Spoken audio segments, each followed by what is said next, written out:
I think we've done this before. So we'll do it again.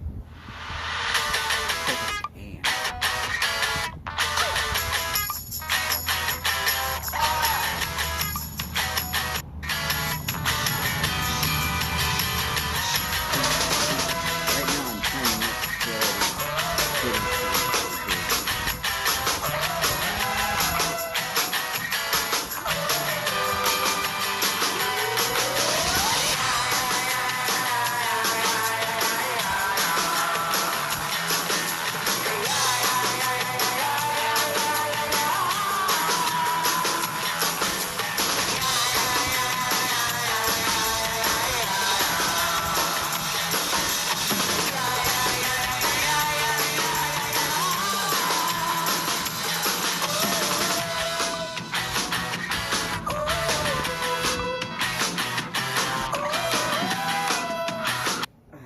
Howdy, Cedric.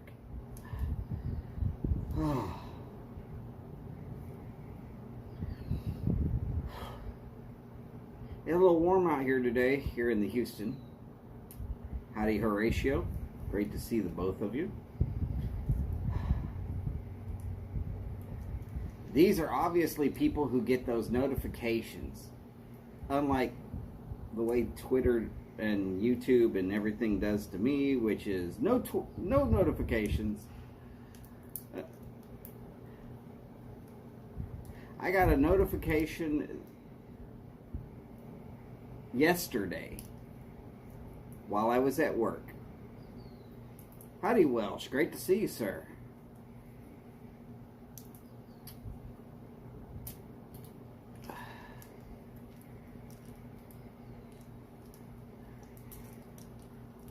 Oh, all is definitely going well.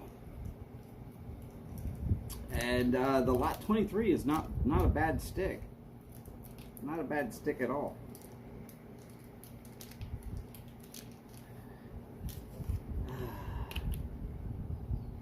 I personally will be having a Romeo y Julieta 1875 Reserve.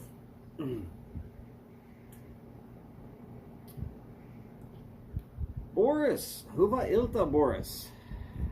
Great to see you, sir. In case y'all are wondering, that's Gatorade with some ice in it. I'm going to try to not fall out in the process of getting a cigar smoked and hopefully hanging in here until Robert goes live. Got a fan right over here blowing on me.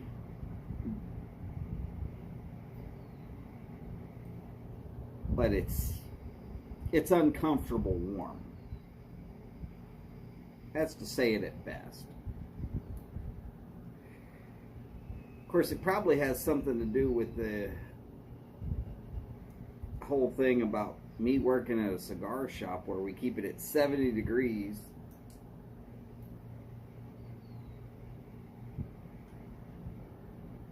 In the winter, it's 70 degrees.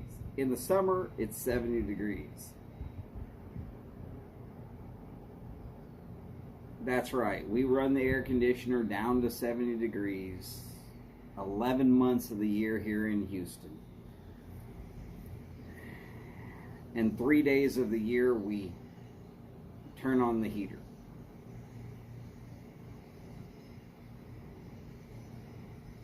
Yeah. Just the way it is.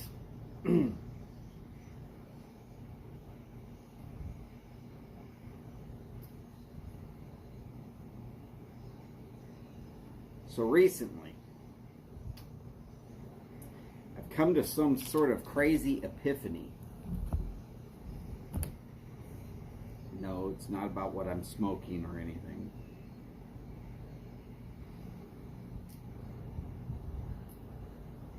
My wife likes to order a lot of stuff off of Amazon. So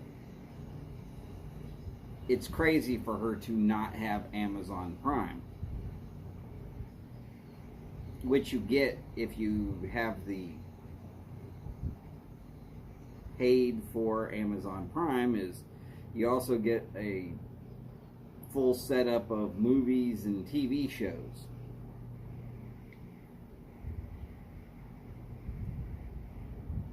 Well, she gets stuff shipped to the house all the time, so we were looking at it.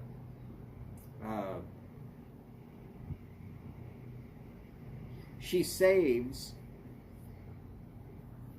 more than it costs her to have the account every year in just the free shipping charges. Okay, cool.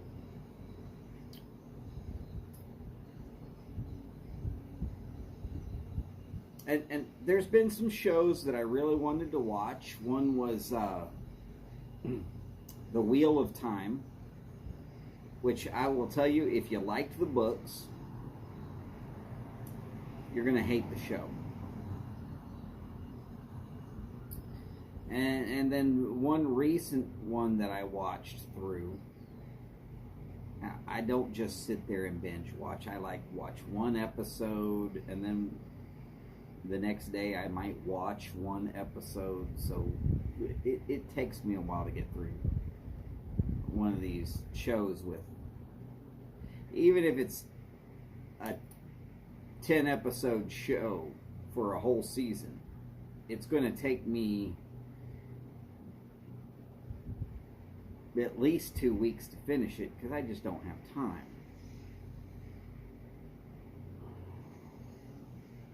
So I watched one with Chris Pratt. First episode, first show is called The Terminal List, and first thing that I saw that was just completely out of character for the character that they're supposed to be playing. I see Navy SEALs with their night vision goggles down, and somebody sparks up a plasma cutter, and none of them go with those night vision goggles. They leave them all down, and I'm like, y'all are all blind. I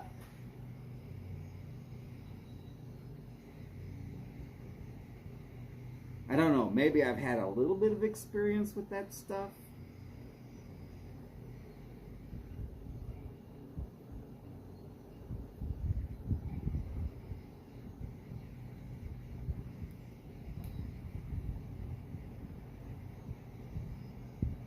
Oh yeah, Boris.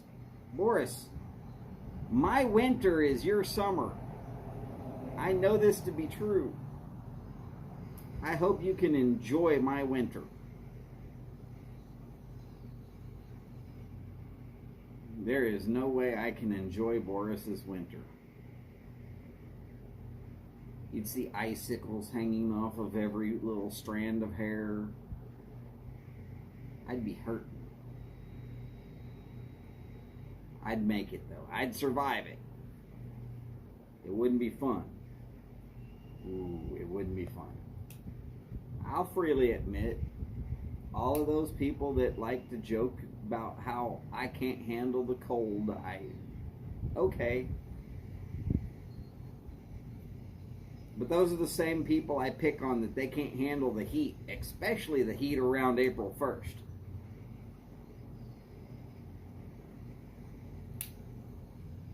If y'all have forgotten, that's the day that I tend to do something completely way too spicy, and y'all all tend to tune in and enjoy watching me choke something down that probably I shouldn't. I'm getting older. Should I do it next year? Am I going to do it next year?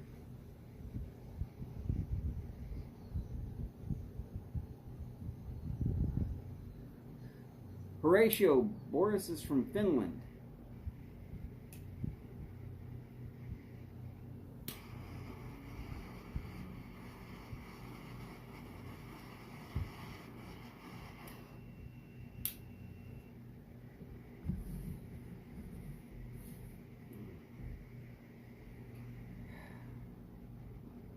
And he's about as far north as Nome, Alaska,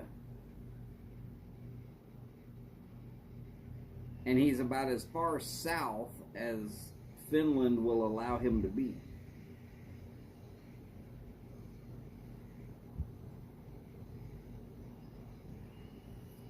No, Martin, it wasn't the first one. I did 2 before this. One on the 7th, one on the 14th. I missed last week's, but that's because my wife, she said, "We're going out." And I said, "Yes, ma'am." And then she told me that we were going to Papa's Seafood. And I said, "Yay!"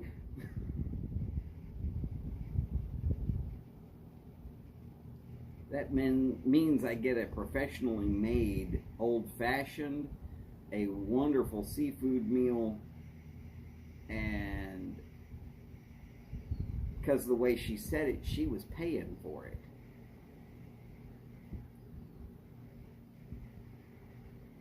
Don't worry, she had a much more expensive meal. In case you're wondering, she had the redfish pontchartrain. I had trout and shrimp.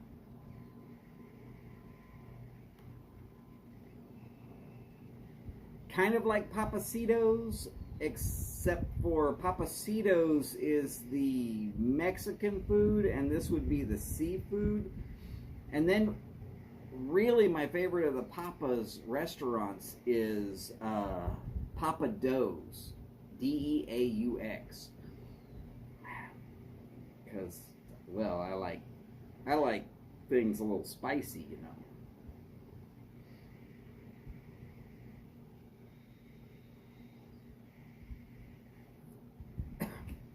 Just a little bit spicy.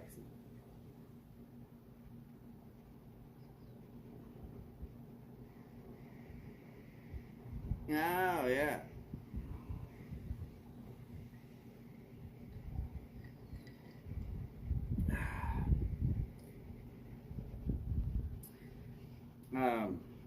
Luckily, the food is almost always really good at Papa Do's. I've never had a bad meal.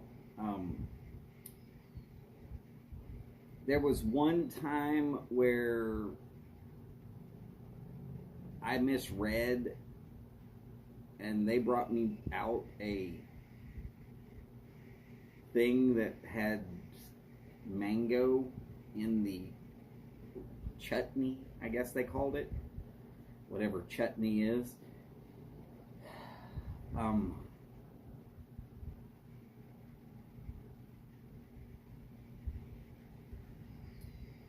Anyways. Yeah, for me that was horrible. And the waitress took one look at the look on my face after I took that first bite of that mango, whatever it was, and she's like, "You didn't like it." And I was like, "Oh, no, not really." And she said, "You know what? Here, let me take it back.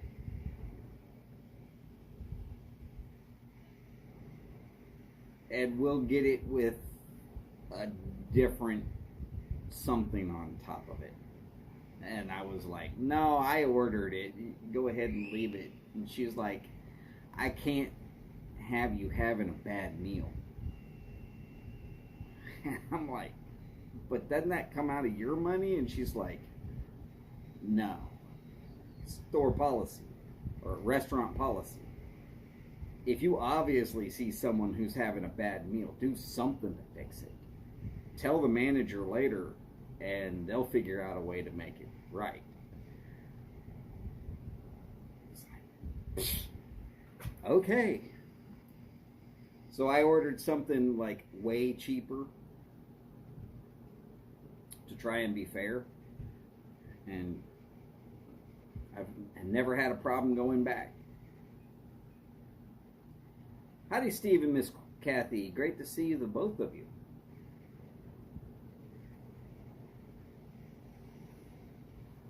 By the way, Martin was just talking about you.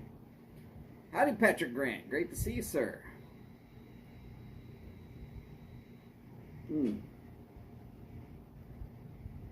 Little tip off my cigar. Left a loose leaf. I should have probably looked at that before I put the thing in my mouth and started smoking it. There it is. Little bitty thing.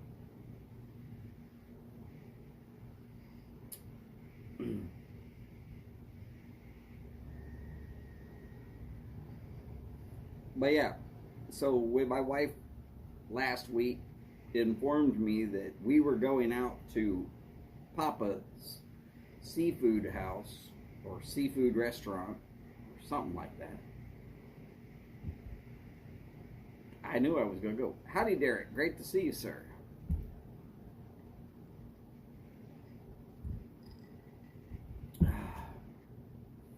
We were also going out there to hang out with some friends of hers from the job she had just recently.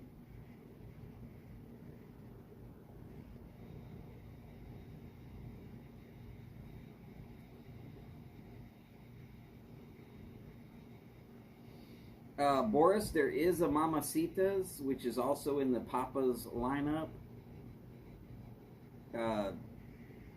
It's like Papacitos, except for a little bit smaller portions and a little bit more reasonably priced. But they're a lot harder to find the Mamacitas than they are to find the Papa's version. Just as far as I could tell, I mean, they're always trying like hell to make sure that their customers have a great time. They've never not succeeded, right up until the bill comes, and then you're like, oh.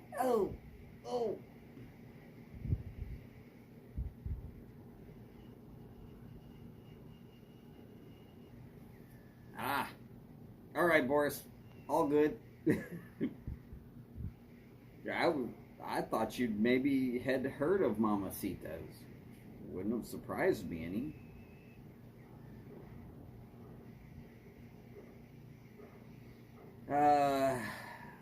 Well, honestly, the PCA just happened not too long ago, and the store has been told by upper management to.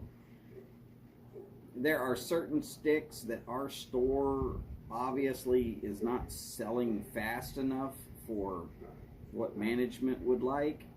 So they've told us to start clearing these out, and they're not telling us what they're sending us. But that's always a good indication that they're about to send us a whole lot of new stuff.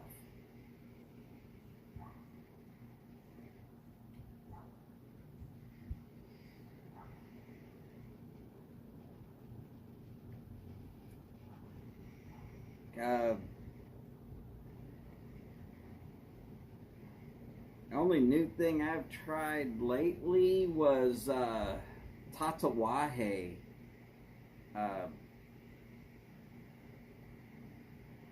And I don't remember the name. There were 3 sizes. One is a boxed press Solomon, basically, or maybe it's a box pressed Perfecto. Excellent. San Andreas wrapper, easy draw, nice and tasty, burns excellent. Then there was, in general, it's a Robusto size, and the box that I got of that size, you couldn't pull air through it even if you wanted to. Howdy, Matthew. Great to see you, sir.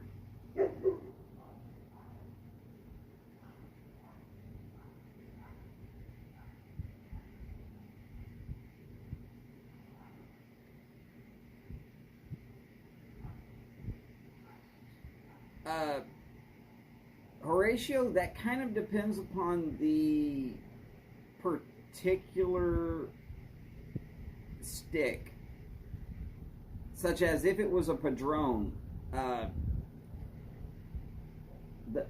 because cigars never really go out of date.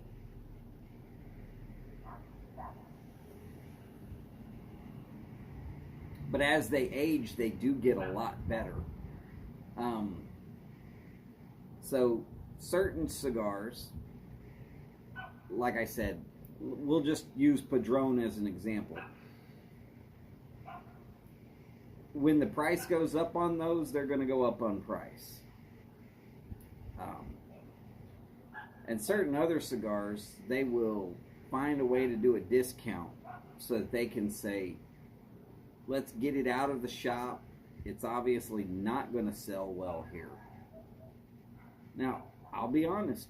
There's times where you take a flying leap right off the cliff and you hope to hit bottom in something soft when you order cigars. You read reviews, you read the notes on it, you try to decide, do you have a customer base that's actually going to want this cigar? And then you order a box.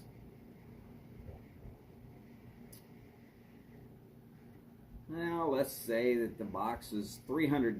Let's just keep it easy. $300. 20 sticks, $300.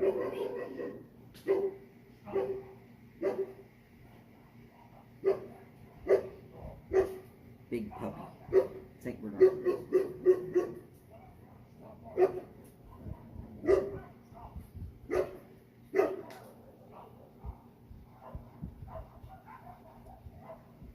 His owner is tight leash training him, but he's still a puppy, so he barks at everything. Especially me. No big deal.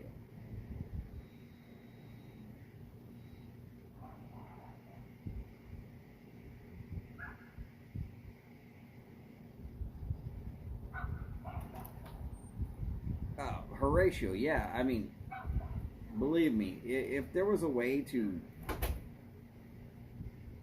if the cigar didn't sell, just discount it and get it out of there, yeah, it's probably going to happen. But there are certain cigars you don't do that, because you know sooner or later somebody's going to come by and they're going to look at the age on that particular cellophane, or they're going to look at the bottom of the box and they're going to see 2017. Oh, I'm buying the whole box. Even if you're not going to order it again, there's certain cigars that they're going to go up in price, and there's certain cigars that you're just hoping to move it just to be rid of it. It tends to be boutique blends, off-brands, one-offs. Those you'll discount. Major brands, you just hang on to them. Somebody's going to buy them. Somebody's going to buy them.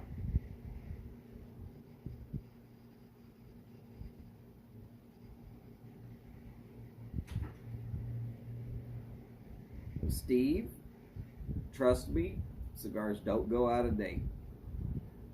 Unlike cigarettes, where if you find a pack that was rolled up a year ago and it was a cigarette, yeah, it's going to be a nasty thing when you smoke it.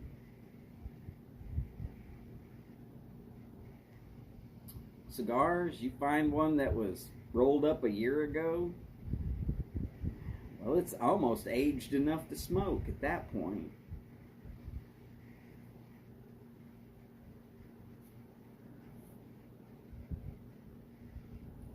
Matthew, I completely agree with you about the cost of cigars and as far as what it is.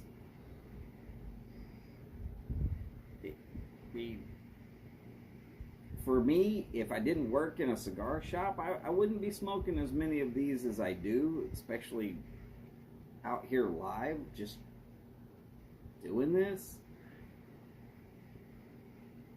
The pipe is way cheaper, definitely way cheaper. But the cigar is easier when you're doing it live. No big deal.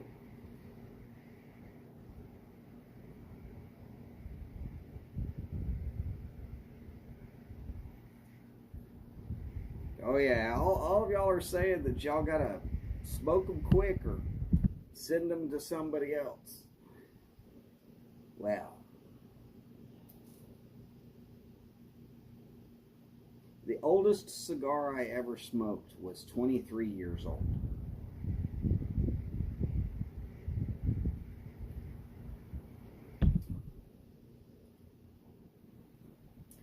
It was a Cuban, and it was delicious.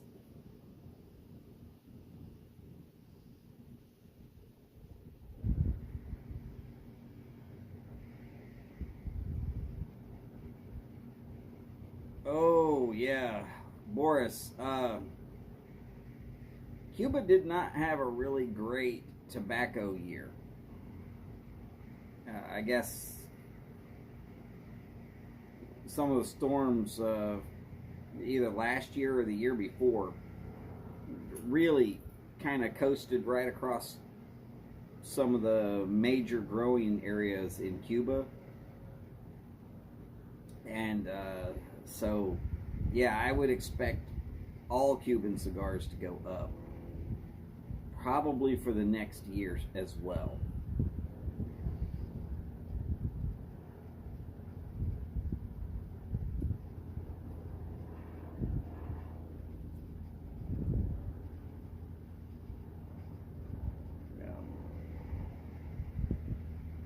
Crazy thing is, normally when a hurricane comes across Cuba, it has a real high chance of coming into the Texas coast.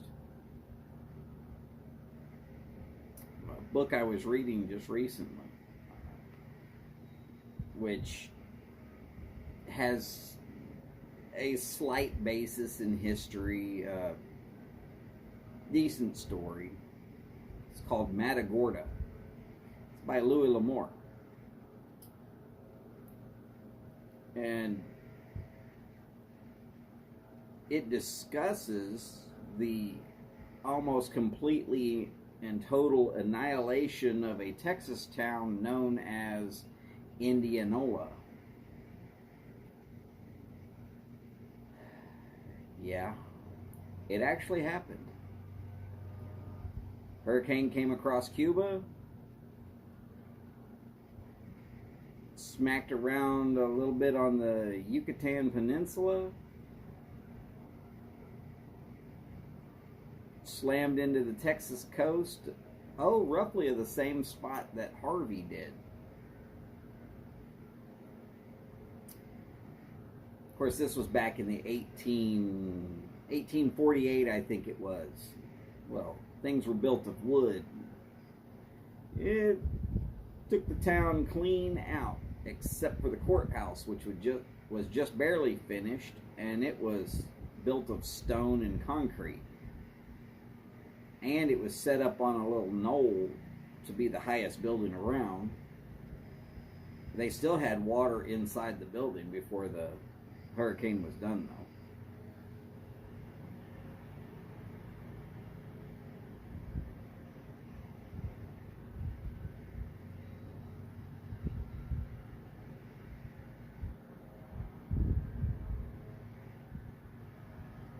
Woo! All right. Horatio, you're saying you have a 2013 Edición Limitada Monte Cristo. Is that a number 2, or is that its own specific? If it's a number 2, I would suggest holding on to it.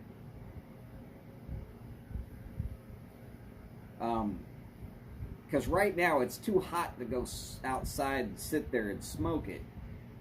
Because what you really need to do is be able to sit down, relax, forget that the world exists for about 2 hours, put a drink in one hand, a cigar in the other, put some noise canceling headphones in, and hang a sign up that says, "Leave me the alone." If you don't know what I was going to say there in the pause, well, fuck, I'm sorry.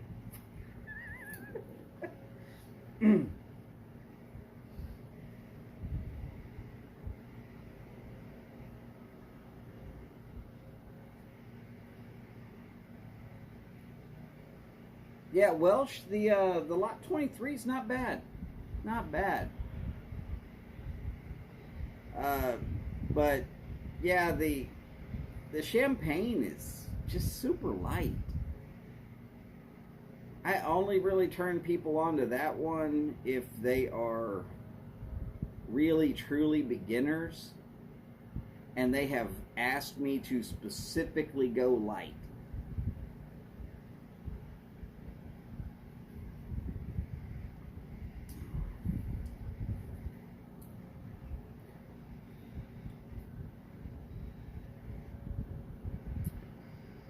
Oh yes, well, if it's a Habana, then Horatio, I'm going to tell you, not yet. When the weather cools off, where you can handle sitting outside in more than a wife beater and a Speedo.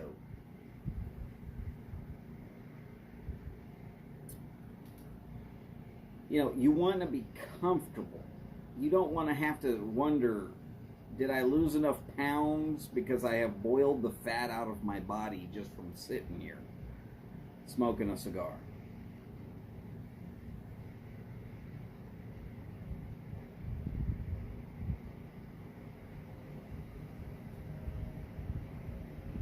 And yeah, Patrick's right. If you've got a special stick, you hang on to it until you really have the time to enjoy it.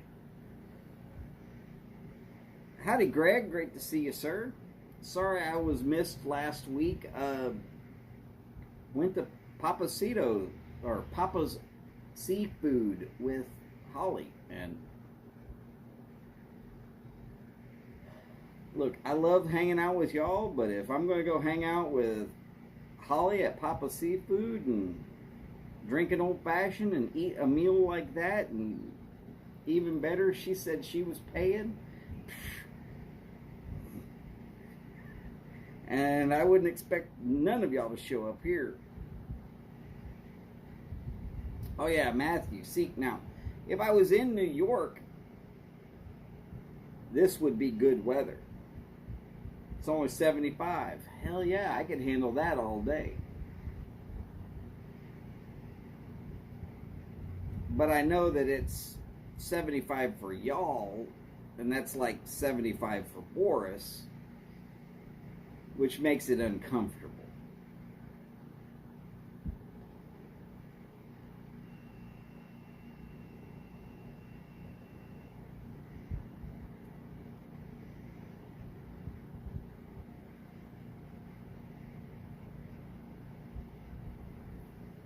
True, Boris.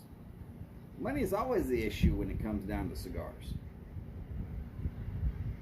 Same reason I don't have an Asikian yet.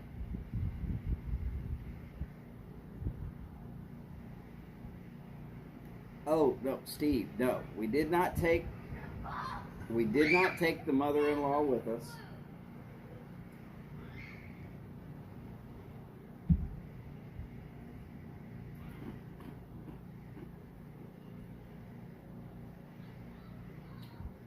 If Holly had informed me that she was taking her mom to Papa's, I would have said, y'all have a good time. I'll be right here when you get back. And then if she said, no, you're driving us, I would have said, okay, let's go.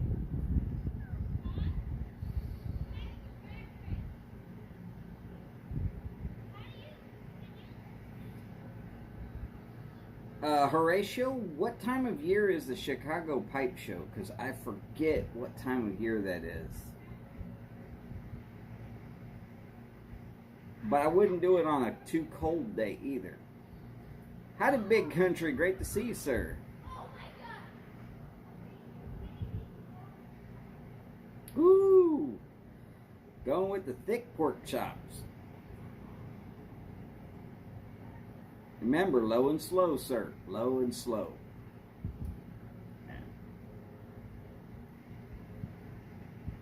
As far as wishing you had a stick, there's nothing I can do about it in the short time. For that, I'm sorry. I can't seem to email cigars to anybody. Be a lot cooler if you could. Holly said I'd be a lot cooler if I could. And she almost said, all right, all right, all right.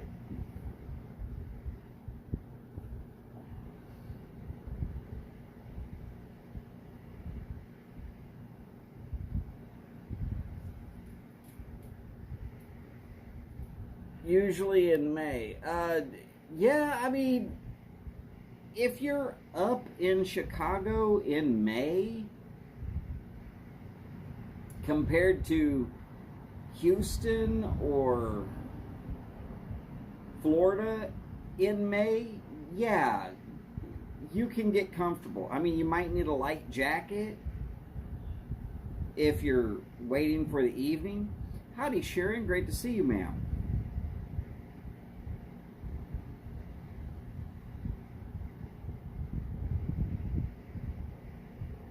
Oh yeah, cold not a problem. I understand using the phone as a timer when you're cooking on the grill.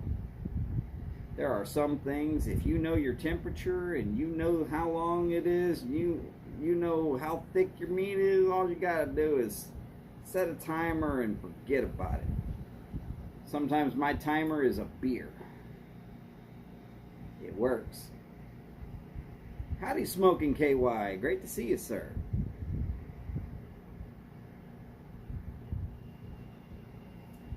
I know, that's Smoking Kentucky.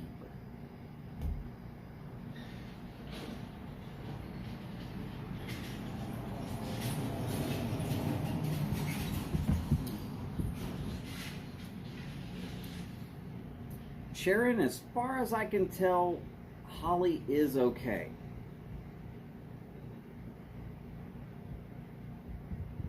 That's a loaded question. Are we asking about her mental health? I mean, she's with me, so we know that's a valid question. Her physical health, well, very few people are as healthy as I am, but that's a different story.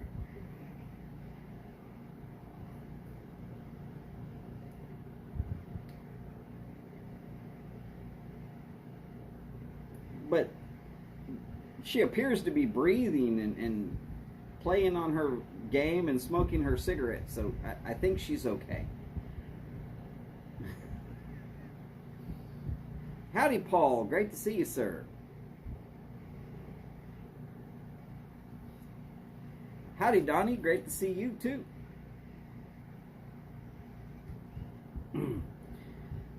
Oh, we're getting a hole full of them this year.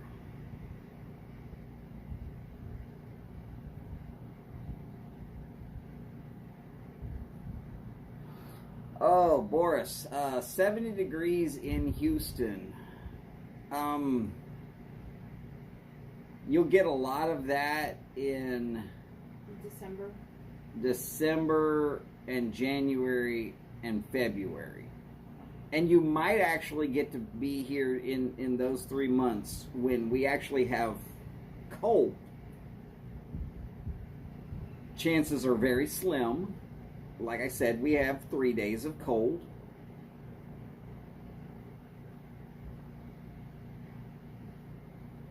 That's right. There are only 3 days a year where you turn the ceiling fan off. So you better dust on one of them. You'll have dust that thick on the damn ceiling fan because they never shut off here in Houston. too hot to shut the fan off.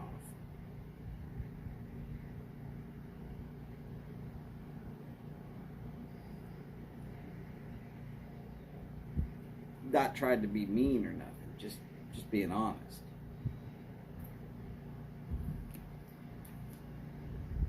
But yeah, middle of your winter be the perfect time to visit Houston in the middle of your summer.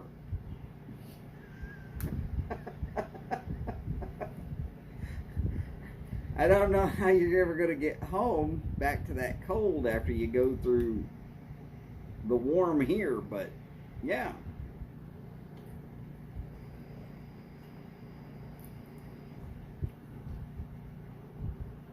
So pretty much from Thanksgiving Day here in the Americas, anyways, what's listed as Thanksgiving, through to maybe St. Patrick's Day. Anywhere in there, you'd be all right.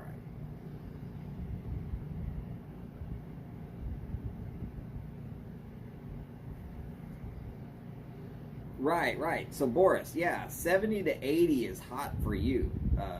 We've had 80-degree days in January. I've seen it. We've had 80-degree days in February.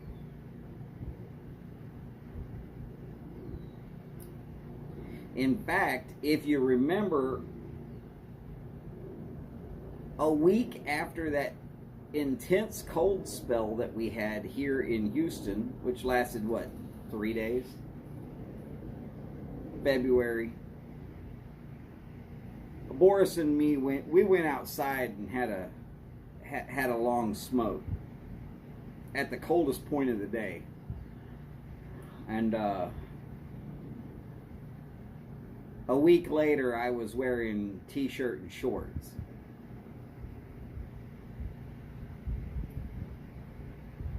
Mother Nature is schizophrenic in Texas.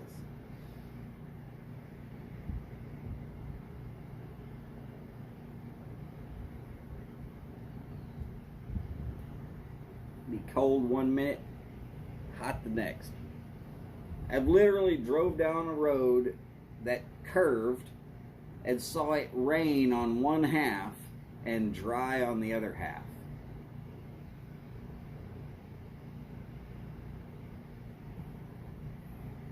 The rain just never crossed the road. Got to halfway.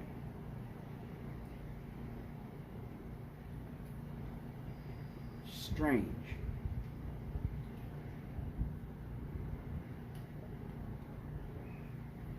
Howdy, Jose Golf Piper. Great to see you, sir.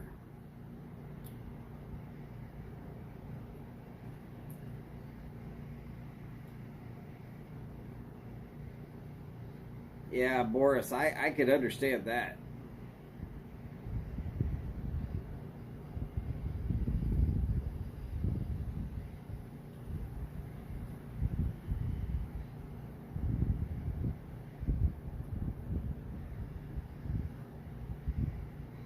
Well, Patrick, some of those buildings are taller than the clouds. It's raining and it slams into a building and just kind of splits. It might split for 3 or 4 blocks.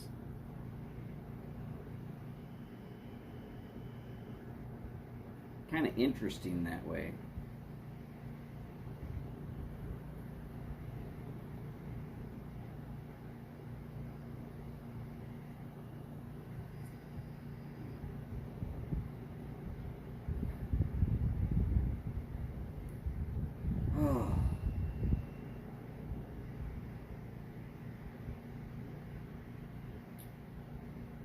Been lazy all day.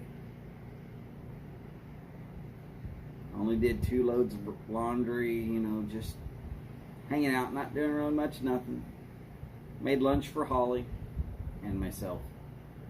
I got hungry too. Made her a couple of cups of coffee. I didn't do nothing.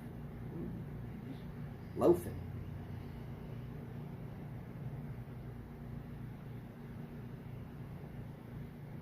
Oh, it was in an area with low buildings. Okay. that would be an interesting way to look at things then.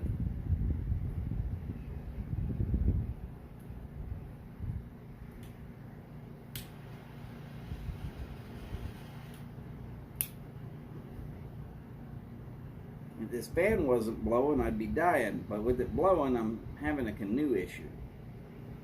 It's cooling off one side of the cigar.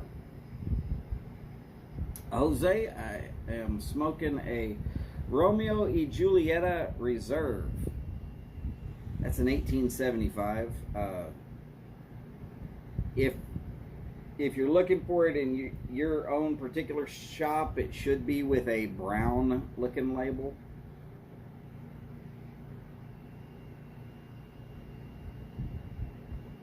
And in the middle of it, it'll say Medalas de Oro.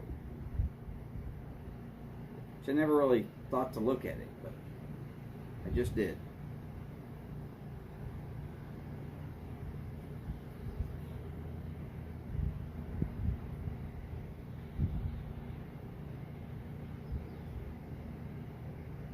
Oh, very nice, Matthew. Yeah, if I could trade a 14-year-old minivan for a never used one, I probably would too. Are there new payments though with this new minivan?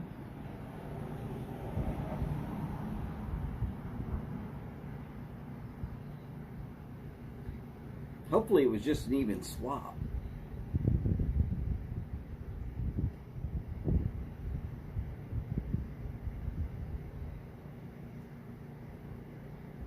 Of course, Holly will like this one. Boris says, we are weird people. We complain it's too hot in 85 degrees Fahrenheit. So we go to a sauna where it's 200 degrees Fahrenheit. No,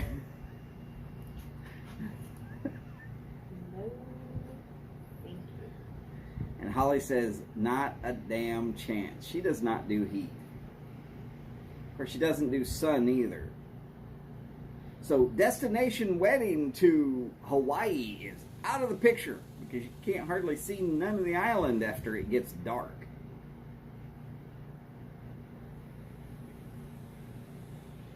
Of course, Death Valley is also out of the picture, but that's okay. I don't think anybody's going to Death Valley to get married. Just saying. No, it just feels like Death Valley. Hopefully y'all could hear her. She says, it just feels like Death Valley.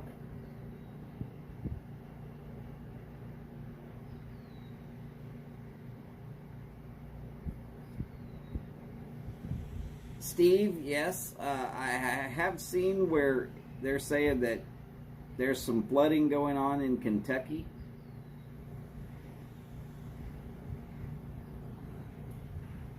Oh, car payments again, but it was necessary. Well, as long as it was necessary.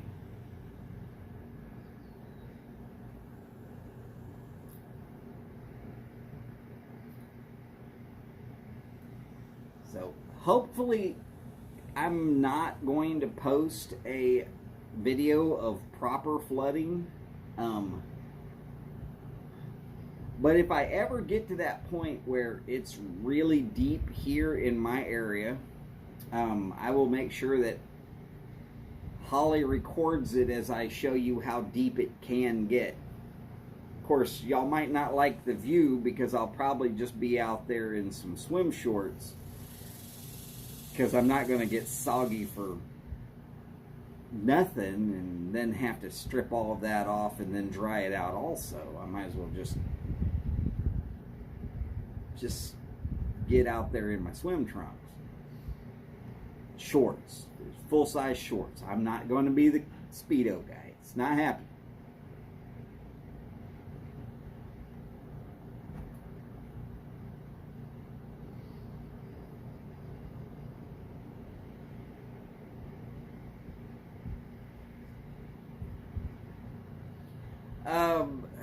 Well, some Cubans it actually smokes better than, but I'd say 80% of the Cubans smoke better than this particular cigar. But after that, it all comes down to flavor. Now, there's some Cubans out there that I think they're rolled too tight.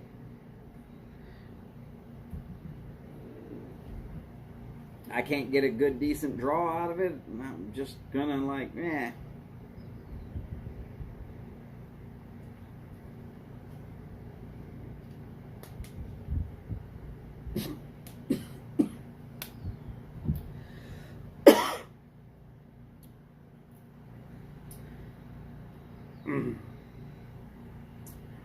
But if you were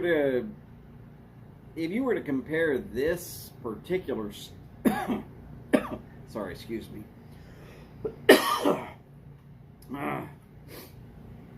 Allergies been kicking my butt all week, really.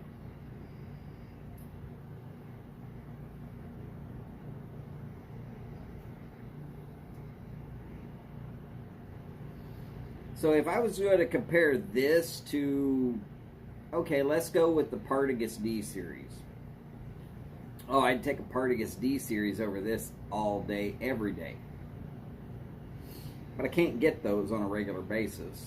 And there's no way I'm getting a Partagas D for as cheaply as I got this cigar. No discount. I literally got it for $5. Got to buy 5 of them at a time. Something that my store does. They call it the Casa 5. 5 decent cigars, Toro size, for 25 bucks. We get 40 packs of them a month. And I'll tell you right now, 39 of them go to the customers. Because I always get one. But I'm not allowed to use my discount on it.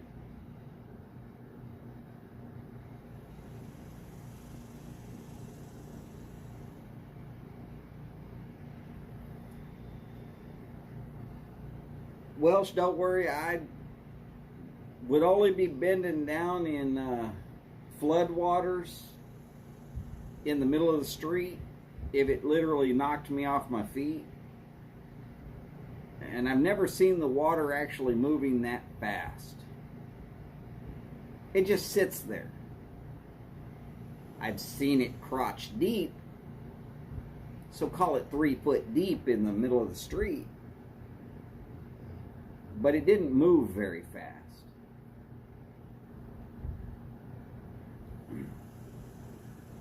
Here comes your cat.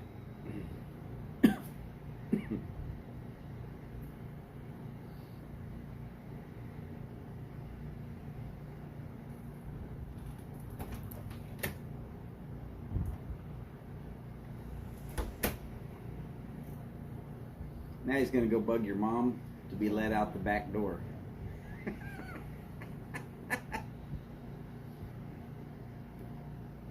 Holly's got a cat. His name is Teddy Bear. He's afraid of me. He wants to be outside. But then when he gets outside, he realizes he doesn't want to be outside. So he comes around the house to be let in the front door. And then he wanders around through the house and goes and bugs Holly's mom, and sure enough, she puts him out the back door. So then he wanders right back around. He makes laps around the house. Well, halfway around the house. The other half is through the house.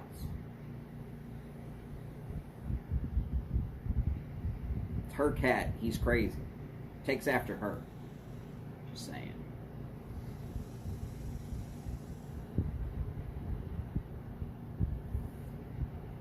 Alright, so Welsh, as far as avoiding cigars from the USA that have a Cuban name on them,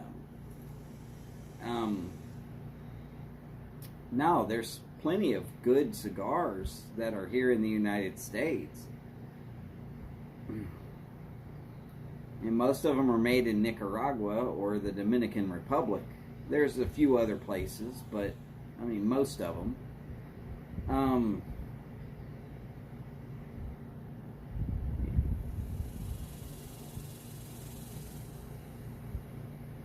It just, you got to be aware of what your palate is and then say, okay,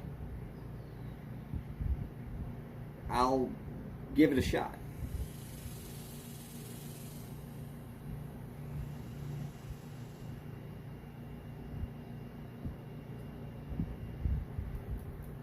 Boris, that's very true. The island of Cuba has a very unique soil content. So there's a flavor that you're just not going to get out of any place other than Cuba.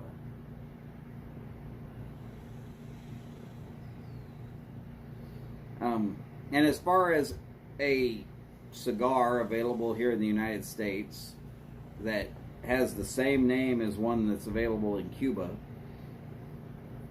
the reason for that is because America actually consumes about 65% of all the cigars on the planet. Okay, no big deal. But there's no way that those factories that just ended up with an embargo right after Kennedy got his supply of cigars is going to completely just not sell to America. So they opened up new factories in other places that were not embargoed and said, you know what, we'll do the best we can and we'll ship these to America. And they've had plenty of years. You got to remember, that was before I was born. I'm damn near 50 now. So they've had 50 plus years of being able to do outside of Cuba. La Aurora, in fact, who I know has a 115 anniversary, is the first brand to start a factory outside of Cuba. So some of these places have quite a few more years than just the 50 or so from then.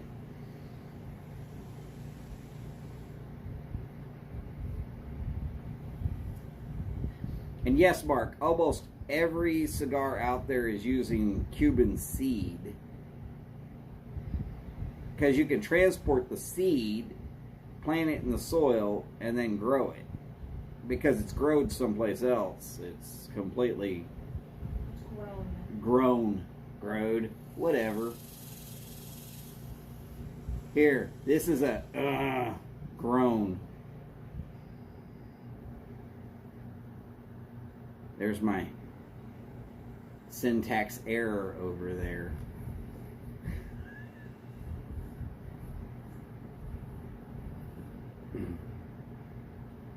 Howdy, Steph and Skip. Great to see you both. Derek says, Holly with the grammar win. Yes, she is my grammar Gestapo.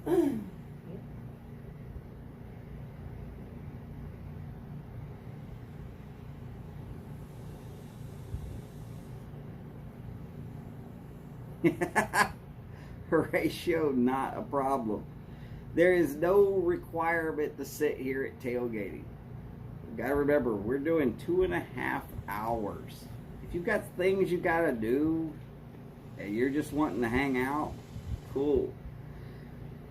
If you got nothing to do and you need to hang out with 5 or 6 different channels at the same time, more power to you.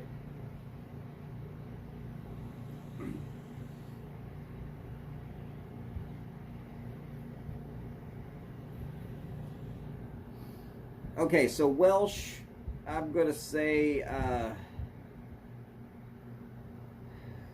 the Guardian of the Farm.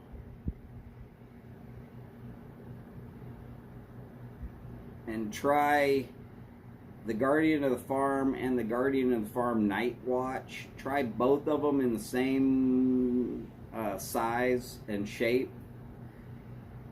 They are two different cigars, but if you're going to try Aganorsa Leaf, then that would be the two that I would suggest right off the top of my head. There are a few other brands out there, but that would be my first two that I would say to go for.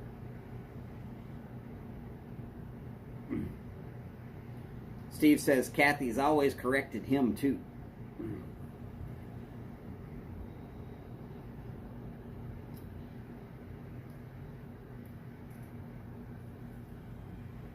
I'm lucky I can even speak proper English. Sometimes I fail. Steph says, "Hi, Holly." She waves. I enjoyed the deer video.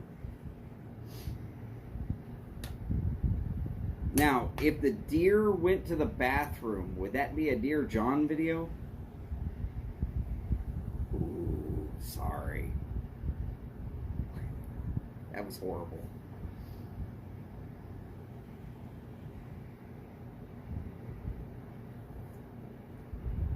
Which non-Cubans of medium strength would I recommend? Right now, if you can get it, the Monte Cristo Espada Signature. It's absolutely fantastic, medium strength. Might be even just slightly more than medium, but not by much.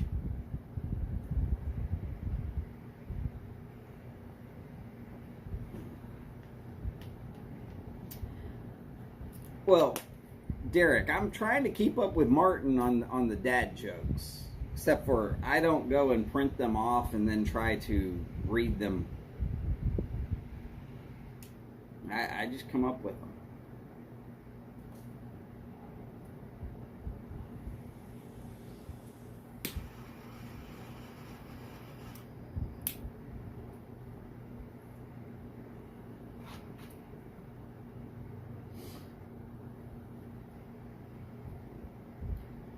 So, you know. No big deal, just saying.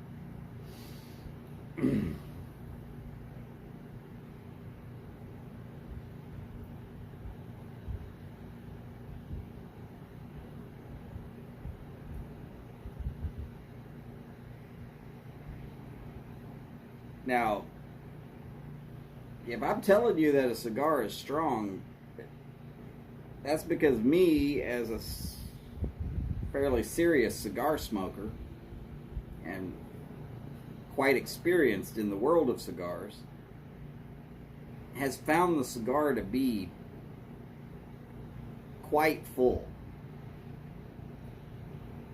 at least on levels of nicotine.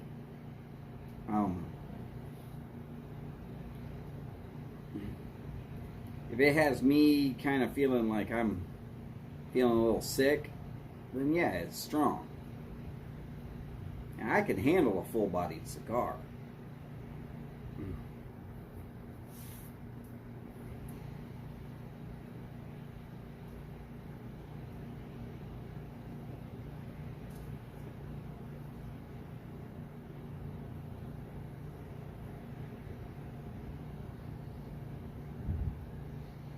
Now, Welsh, I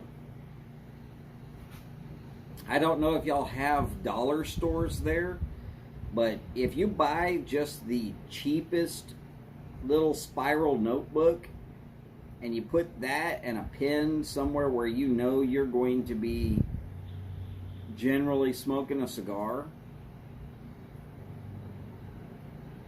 and then every once in a while you tape the band into that but you write down notes like, oh, you got this note.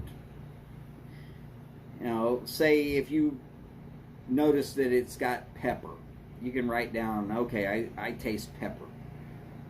But you don't have to actually say I taste. Just pepper, chocolate, cocoa, espresso, cedar.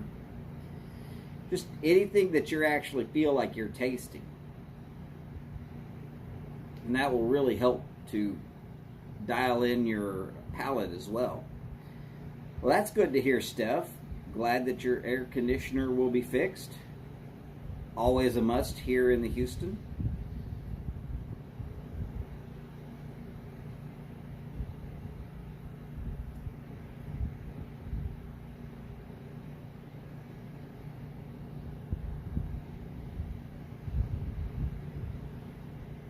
Oh, very nice. That's a good wife there, Derek. You should probably think about hanging on to her.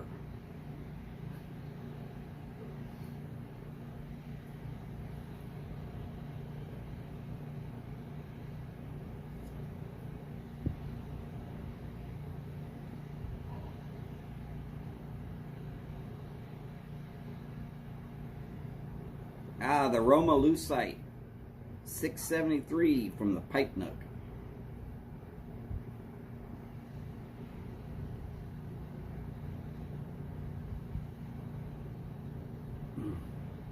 Oh, Steph, don't do that.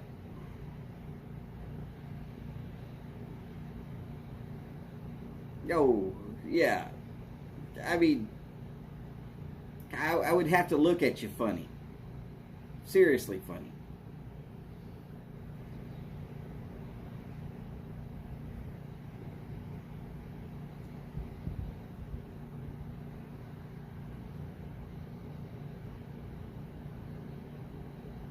Welsh, I'm going to have to look for that cigar for real.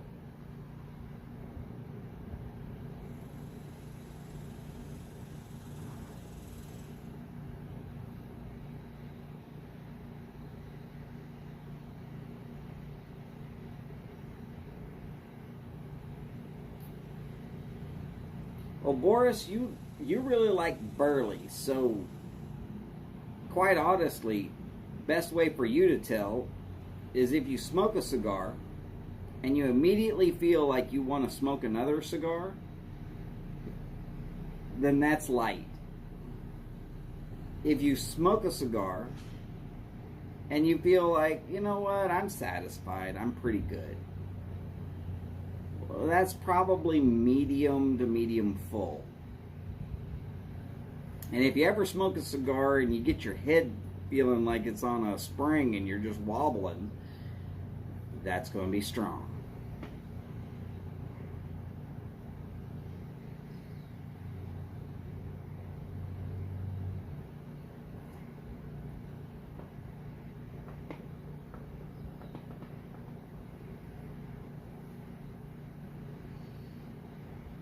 Yeah, Boris would be completely dead if he had showed up this summer, because it's been pretty horribly hot here in the Houston area.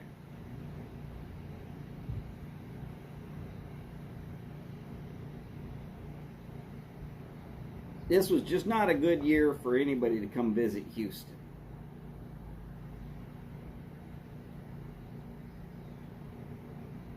I mean, the locals, they can handle it,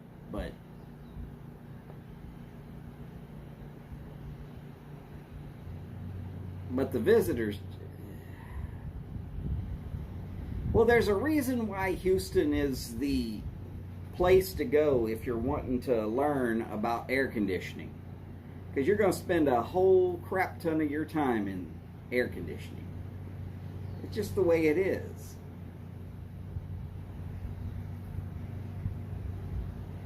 If the wind blows, it's hot and humid.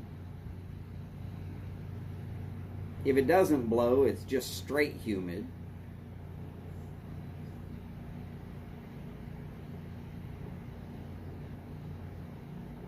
And I used to work outside in this crap. How I ever did that, I'll never know again.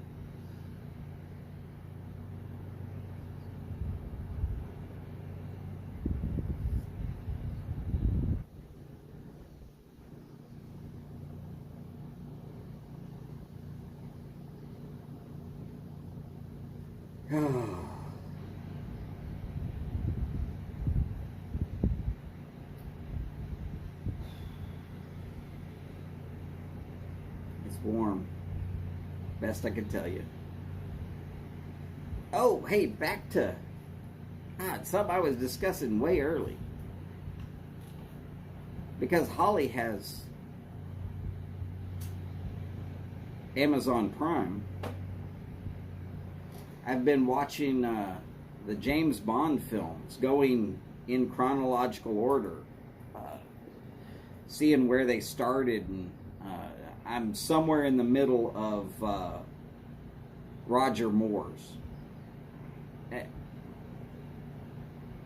I didn't realize this,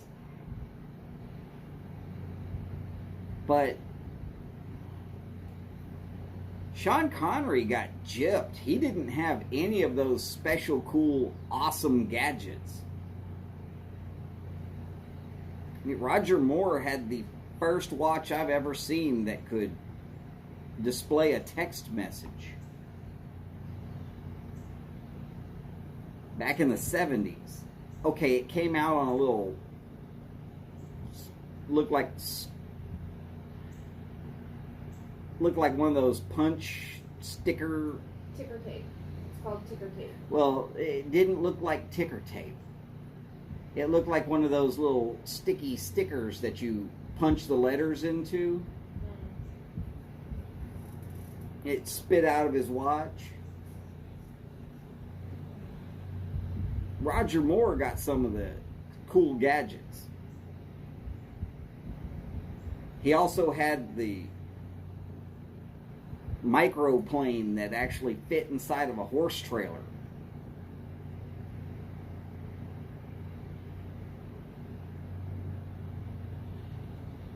I'm trying to get over this. I mean, look, Sean Connery was still cooler.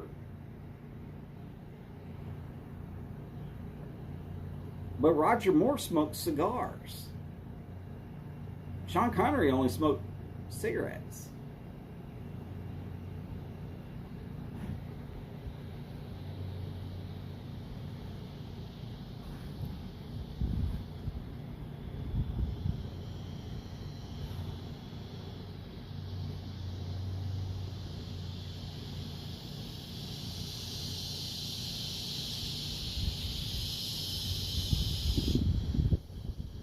Great, noisy bugs.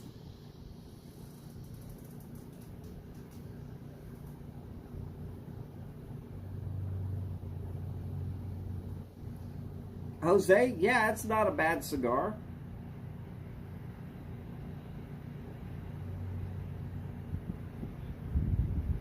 Oh, M smoked a crap ton of pipes. He had pipes on his desk all the way through the Roger Moore era.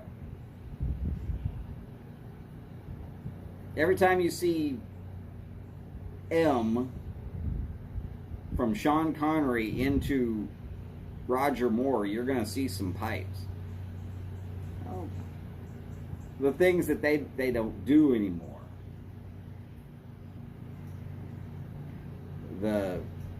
Whoever the latest Bond was, they don't smoke at all.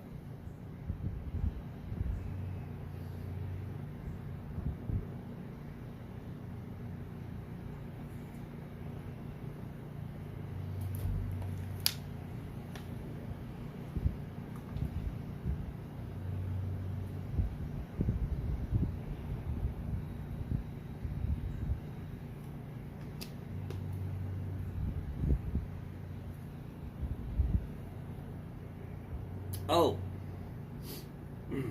if you get around to watching it,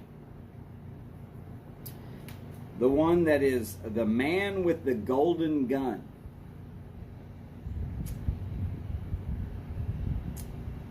And you're wondering who the bad guy is. Well, he was one of the wizards in the Lord of the Rings.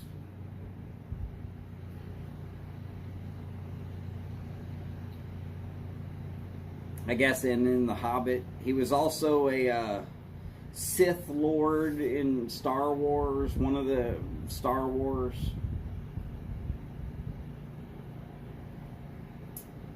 And the golden gun was made by Calibri. Which, when I saw that, I was like, ah, cool.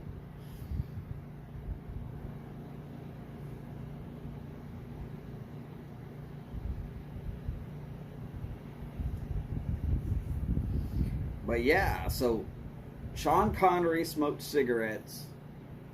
Roger Moore smoked cigars. And had all the gadgets.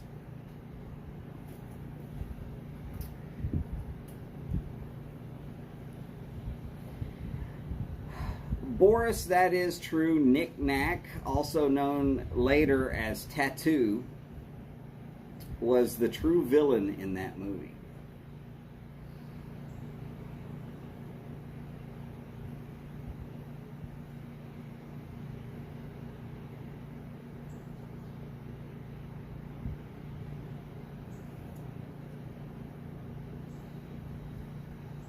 He went from having a manly role to saying, the plane, the plane.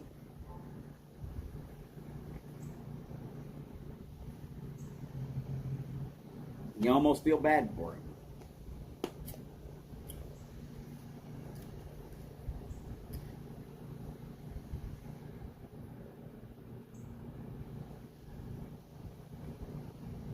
Really, I did not know that he was a real-life Nazi hunter.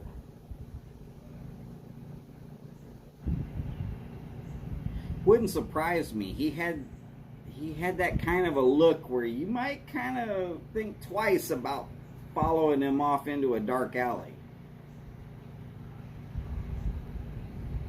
It could have been the messed up teeth. Little tattoo? No, Christopher Lee.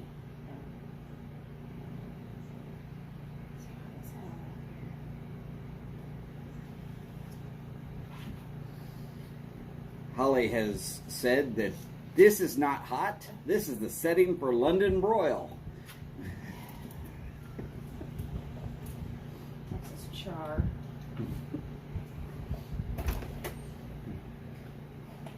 If you're thinking about starting a bourbon factory, all you got to do is set your barrel staves out here in the yard and let them char by nature.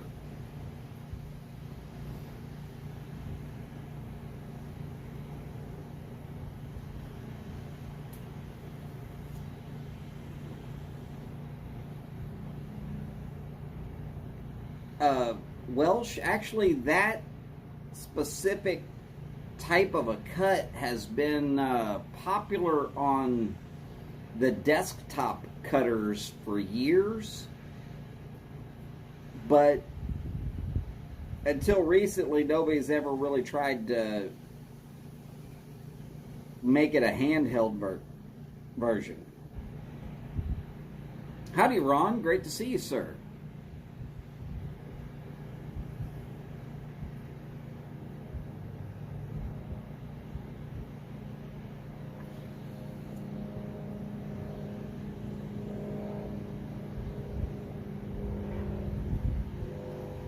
Well, that Kentucky is one that I didn't know.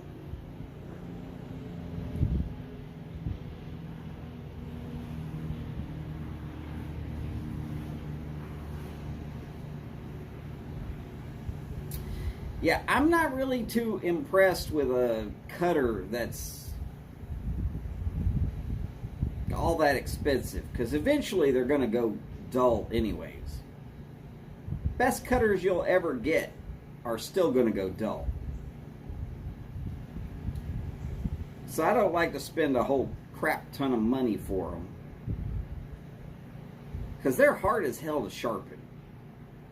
I mean, I've taken apart a cutter before and sharpened the blades, I do know how to sharpen a knife. But spending a whole lot of money for something that I know is going to go dull, and then I'm going to have to really do a whole lot of work just to get it sharpened again is just not really for me. I know some guys that have DuPont lighters. Welsh has a DuPont cutter. I guess the only cigar cutter I could ever think of that I would spend that kind of money on would be like a Benchmade knife. They make knives specifically for... All right, Ron, have a great meal. If you're about an hour from now getting done with dinner, we'll probably all be getting ready to head over to Robert's. That's ENA's dad.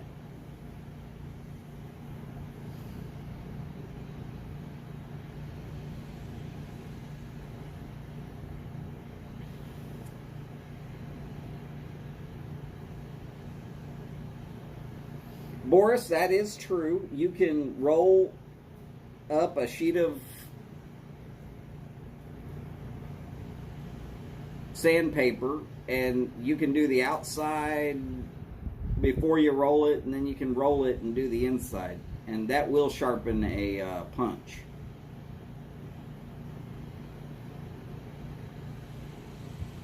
Yeah, see, that's always the problem. If you're spending $10 on a stick and $100 on a tool just to be able to smoke the stick, that tool should last a long, long time.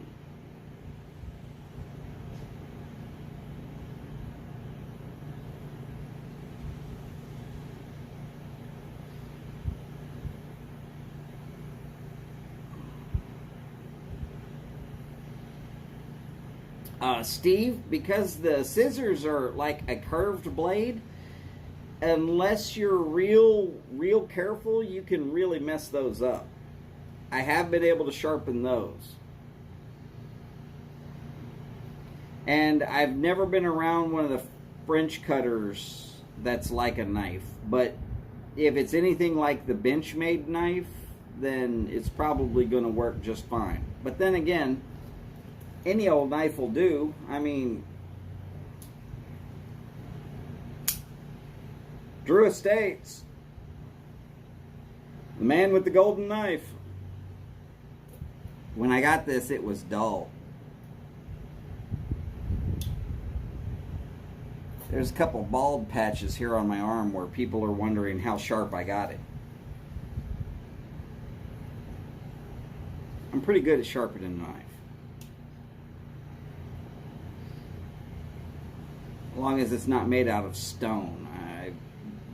I'm not very good at sharpening a stone knife. Of course, normally they remain so damn sharp you don't have to sharpen them. I'll leave that one for Steve to tell.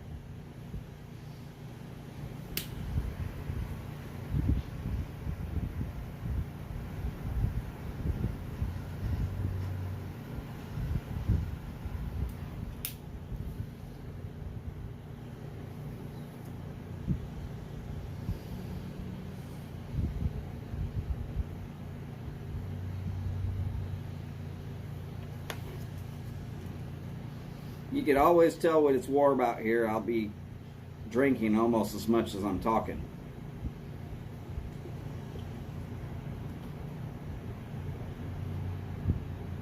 But you have to.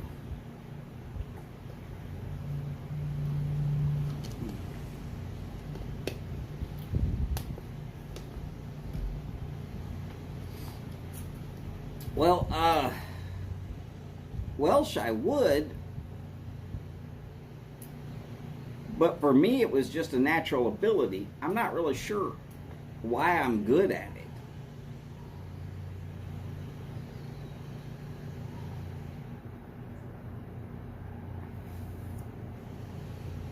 Oh, very cool, Steve. That's good. That's good information. 10 to noon on Saturdays. Unfortunately, I am almost always at work on Saturdays. So I'm very rarely going to be able to attend.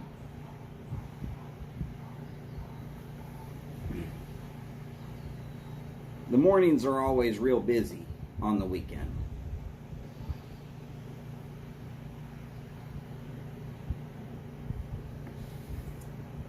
Now, Patrick, the Calibre SV cutter, you know, if you're going to spend good money, yeah, I would say that would be a good one to get.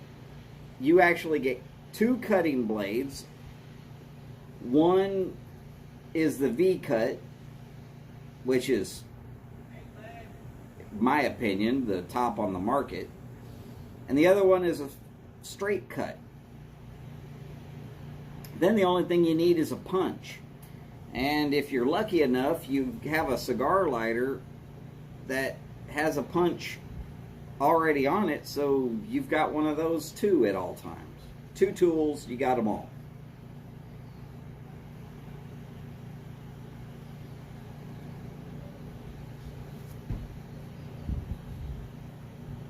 But Steve, just know that I would love to be there. But when I sign up to work for a guy, I actually put the work in. The couple of times I've been able to tune into YouTube and catch some people's lives while I'm at work has been a real long section of nothing to do. Everything is literally done.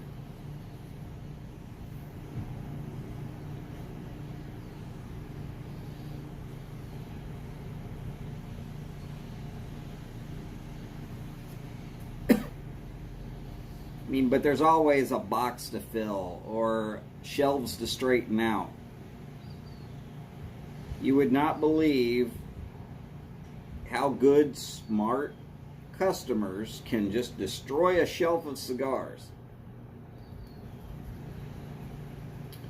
And they'll pick them up, then they'll set them down somewhere else, and I'll have to go in and find them.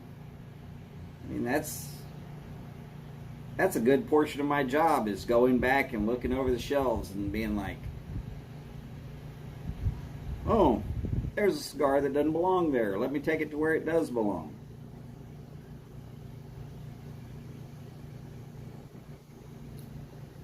I mean, quite honestly, for anybody who wants to listen to me as a cigar salesperson, if you don't feel like putting it back, just take it to the front and say, you know what, I decided I don't want that one. Trust me, the person selling the cigars is not going to mind, because now they're not looking for it in a different spot. You got to go back and check your shelves anyways, so great. If I got a stack of cigars over here that I got to take back, it doesn't take me but about 3 or 4 minutes after I know my humidor. All I got to do is say, okay, boom, boom, boom, boom, it's done. So much easier than looking for it, because you're looking for a single cigar in a box of other single cigars, and sometimes your mind just passes right over it.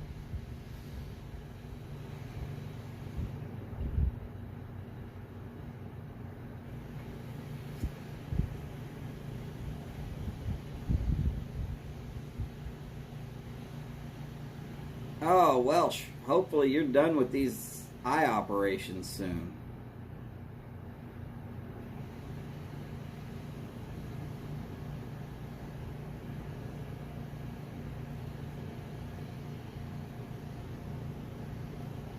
Patrick, I'm with you on the cigar cut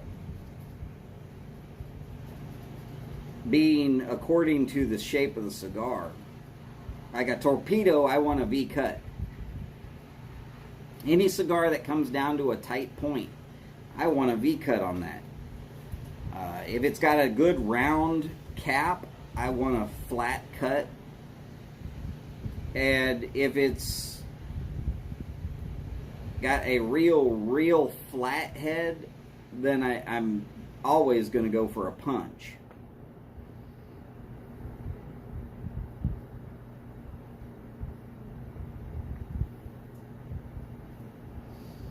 Yeah, Boris, ammunition casings being made of brass, they will be easy to sharpen, but yes, they will go dull quite often. You get a 5, maybe 6 cuts, and then you really need to give it another good sharpening.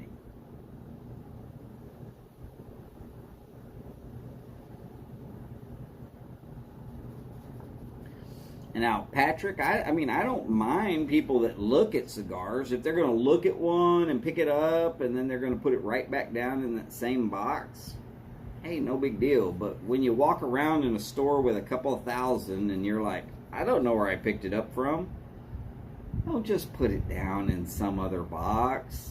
Take it to the front. Let the cigar person that's working actually do their job.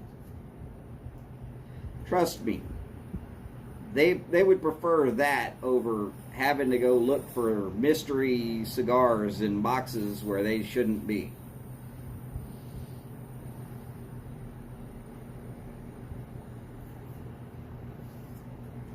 Now, Steve, if the staff is unhelpful or rude, that's pretty much, that's on them. I try to greet people within 15 seconds of them walking in the door. Look, if I'm in the humidor and I hear somebody come in, I'll stop what I'm doing and go, how y'all doing? But I want them to know, look, I'm there to answer any questions they got, hopefully, and that I can always point them towards a cigar. And if I know enough about their palate, I can point them towards the right cigar.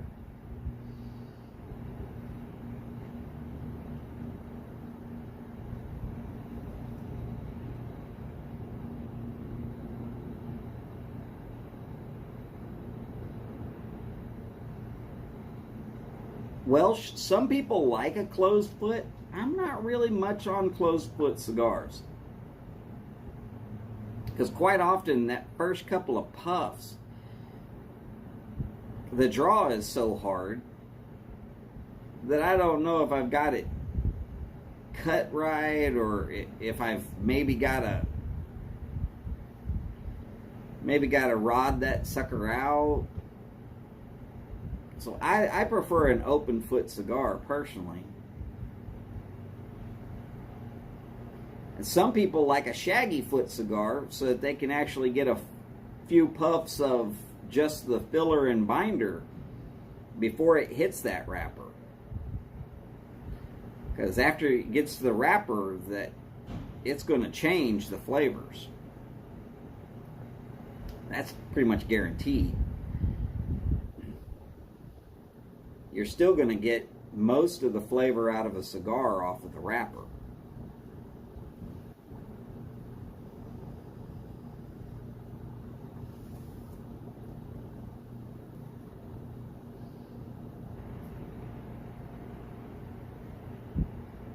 That's just truth about a cigar.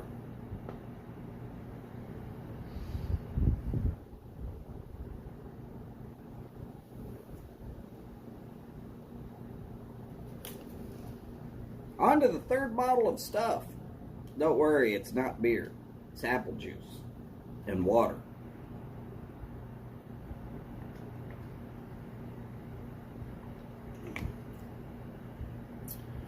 Unless, of course, I've been watching the movie Dodgeball. Some of y'all got that reference, some of y'all didn't.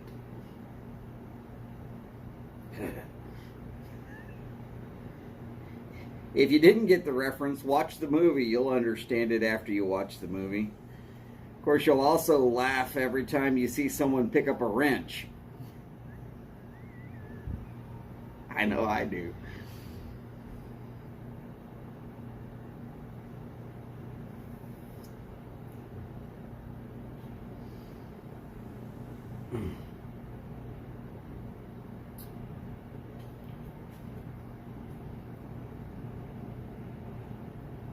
Yeah, I guess the best light or the best cigar for just lighting is either a Solomon or a Perfecto, where it comes down to a very small tip anyways.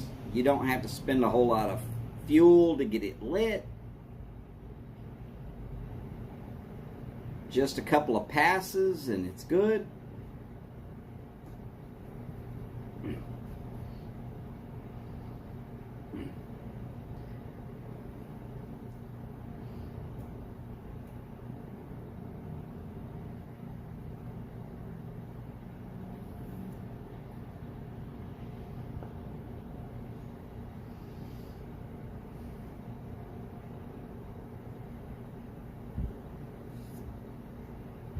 Not a problem, Patrick. Not a problem. I actually had that recently myself. Middle of my work shift, I heard this weird beep from my phone. Looked down and it wasn't receiving any signal. So I let it go through a restart process and it was receiving signal again. My wife had that same thing happen just the other day. Like right after she texted me that we were going to be doing something, and I sent her a reply back. She was wondering why I didn't reply. And then it said, unable to receive any messages because of a network error. So she restarted her phone and it came right back up.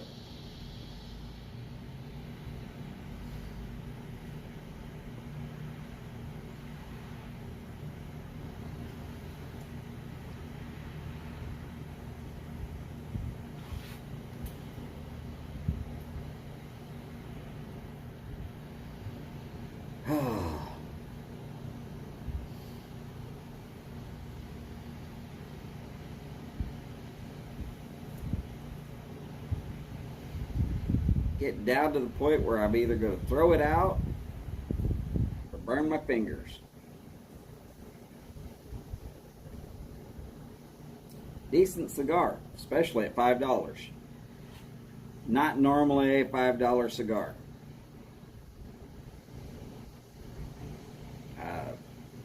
Most of the cigars that I get for $5 that way are just special so that they can try and get people to try the cigar at a reasonable price. But then they got 5 of them, so they're going to smoke it at least 4 more times, or they're going to pass them out to the friends. So Welsh, my favorite cigar size quite literally depends upon the cigar. Some cigars I like a Churchill.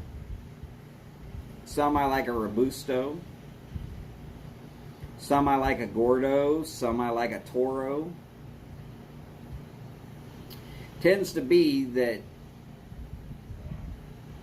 if the flavor is better of any one size, I will go for that specific size. And that's all dependent upon your own palate.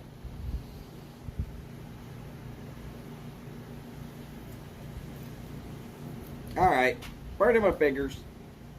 Time for that one to go.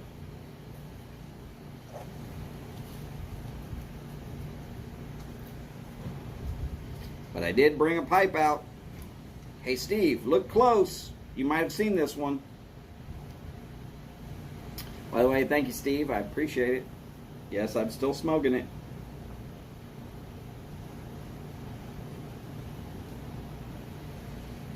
It was looking a little dull recently, so I buffed it up with some of Mark's very own X221.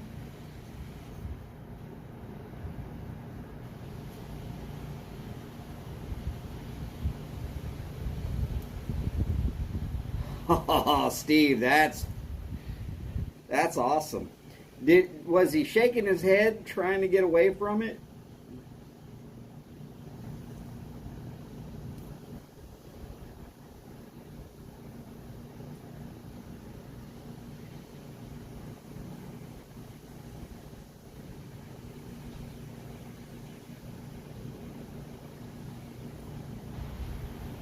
Oh yeah, the Nat Sherman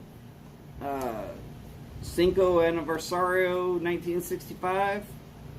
Yeah, those are pretty nice.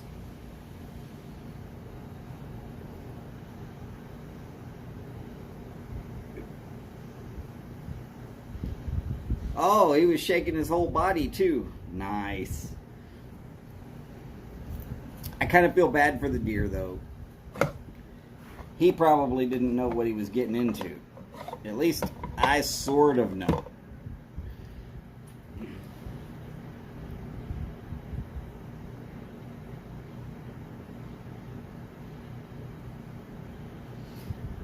So Welsh, most cigars,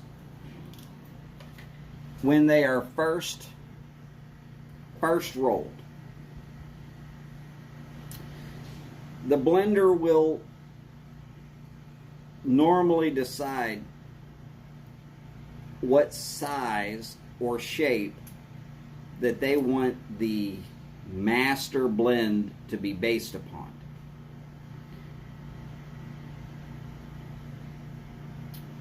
For an example, Romeo 505. The Toro's the best stick, but the Toro is the master size. The Churchill is, I mean, they tried, but it doesn't taste as good. And the Robusto, well, they tried, but it just doesn't taste as good.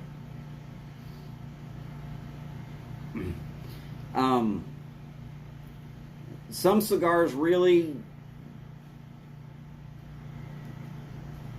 they've nailed it. They've got all the sizes correct. And for that, then it's just a matter of how much time am I going to spend with a cigar, and will I love every second of it?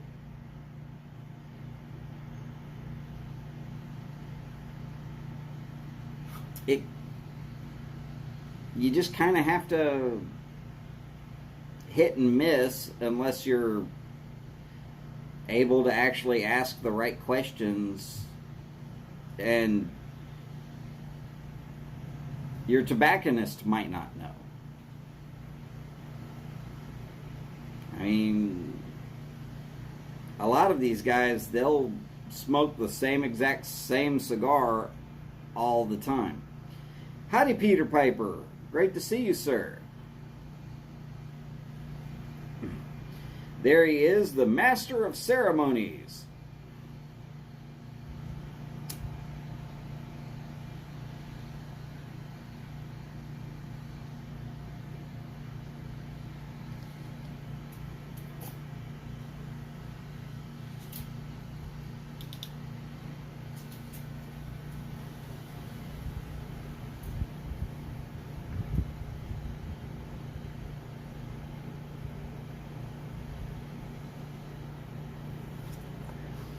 Yeah, Boris, I don't smoke Lanceros at all because I smoke with a wet palate. So it's always going to have a draw issue for me.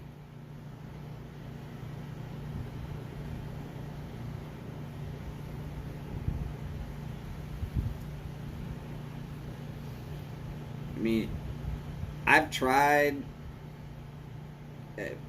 no matter what, they're going to end up plugged up. Luckily for me, I just pull out that little rod and jam it past where it's all plugged up. It'll be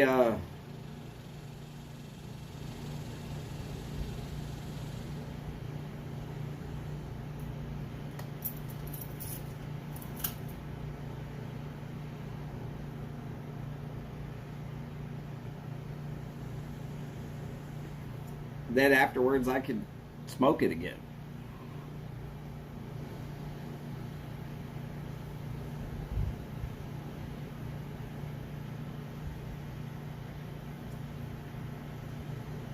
And that's very, very common with Cuban cigars right now, is that there's always going to be that one or two in a box, no matter how hard you try, that the draw is just horrible.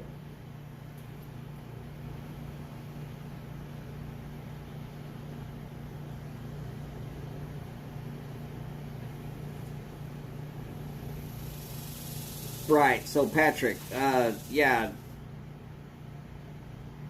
people are very, very tight with their brand name. So even if you're going to quit completely, like if somebody went and tried to recreate McClellan's and decided to name their company McClellan's, they would be told, no, you can't do that.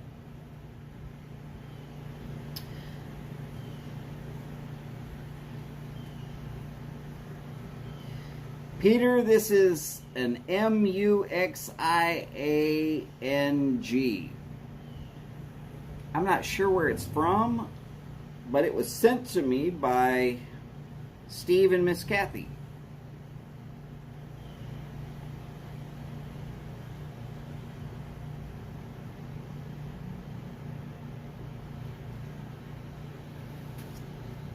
And I'm with Boris there on buying Lanceros. It doesn't matter if they're New World or Cuban. It just does not matter. I know I can't smoke them, so I don't buy them. So many problems for me, so much extra work. It's no longer relaxing. There's a lot of work involved.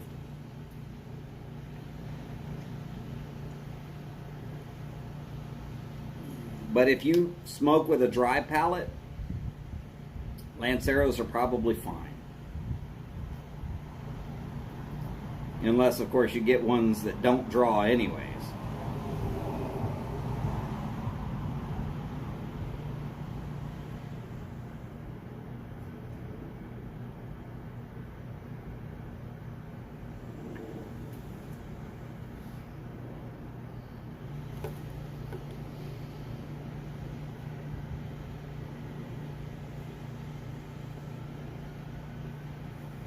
Wait, did I miss Robert? I didn't see him.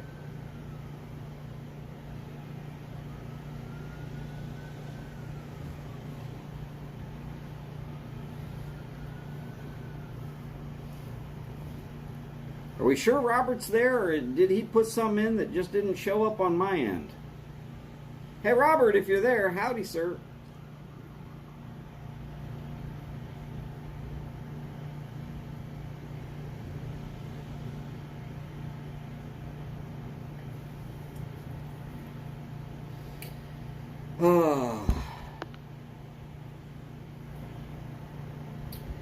It's just an English blend from Sutliff.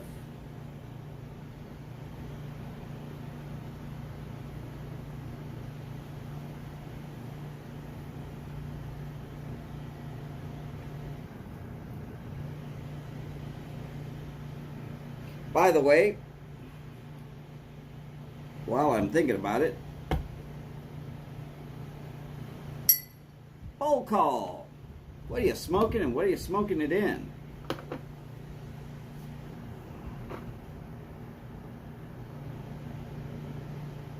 I am smoking Sutliff Revelation, which isn't listed as Revelation anymore.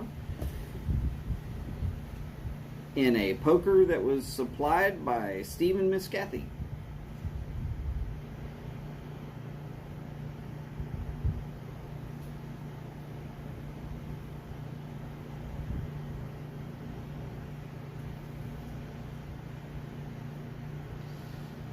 Oh, I've seen the Don Pepin Lanceros. Yeah, I just steer clear of them. Though I do like the other Don Pepins, made by my father. Yeah, they're really good. Boris has got Solani ABF in a cob.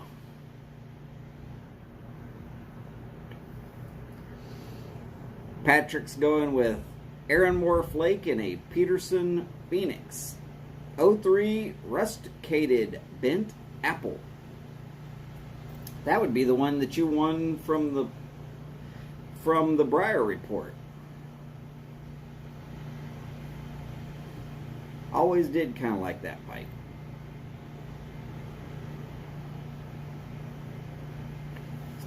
Steve's chooching on New Minster Navy Flake in a mirror.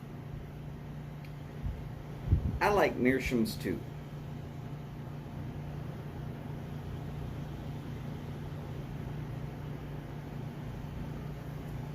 Though they do get a little warm.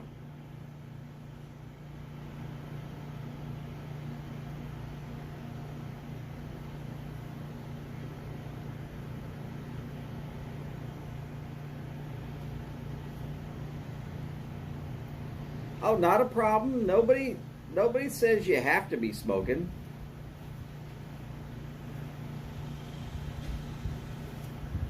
Jose's got a Perla Del Mar shade from J.C. Newman. Very nice.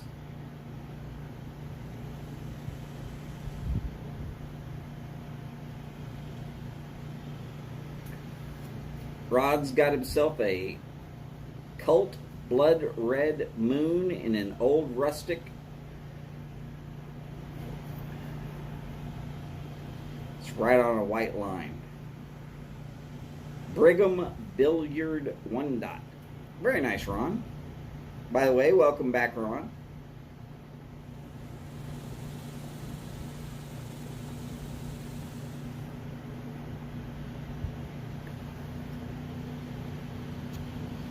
Martin showed back up, says, glad to see you're still on. Martin, I run right up until Robert shows up. And if anybody sees Robert going live early, y'all let me know. It's tailgating. This is the show before the show, even though the tailgate lasts twice as long. Just try to do my part. Howdy, Odie. Great to see you, sir.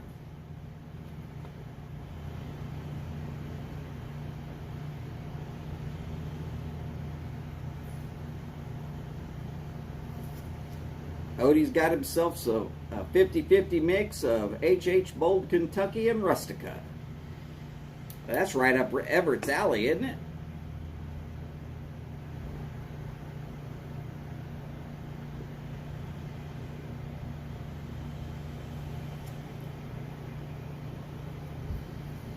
You know who I haven't seen in forever?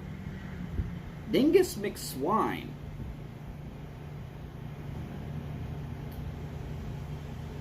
Hopefully he's doing okay.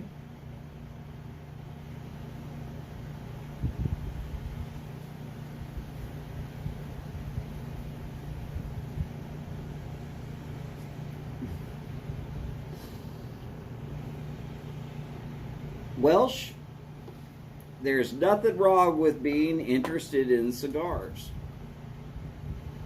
Though I like pipes as well as cigars.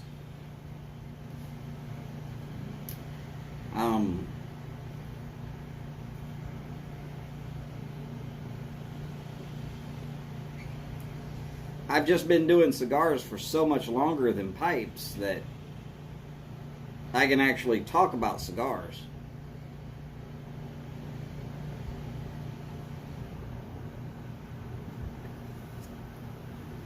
I do have a bit of knowledge. And I don't mind spreading that knowledge around and hopefully keeping y'all from buying extremely expensive cigars that you're not going to like anyways.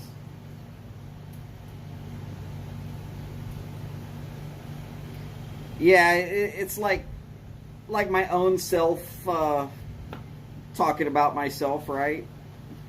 I've heard that there's a certain bird that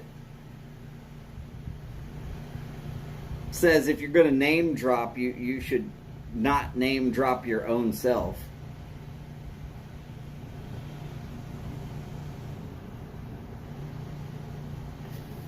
Yeah, I haven't seen Nathan in a while. That's true.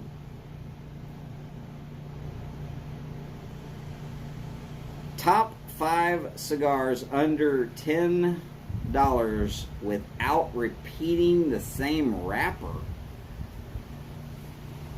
50 Cent. Oh, sorry. Wrong wrapper. Let me think here. Top 5 cigars under $10.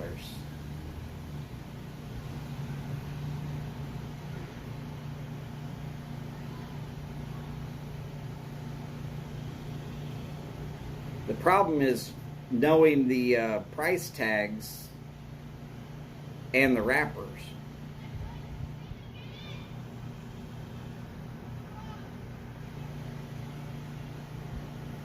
Martin, you better know that bird. Welsh, there are more African tobaccos coming into the market. And some of them are very good.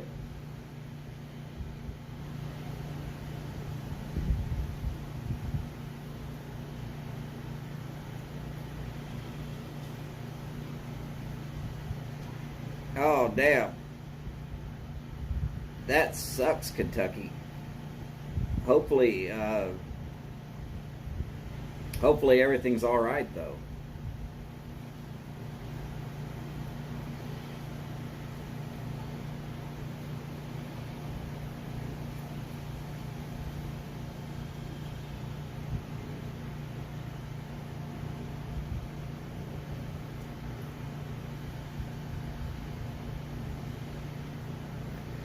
No problem, Kentucky. You take care. Be safe. And let your brother know that we're all kind of praying for him. Well, those of us that will pray.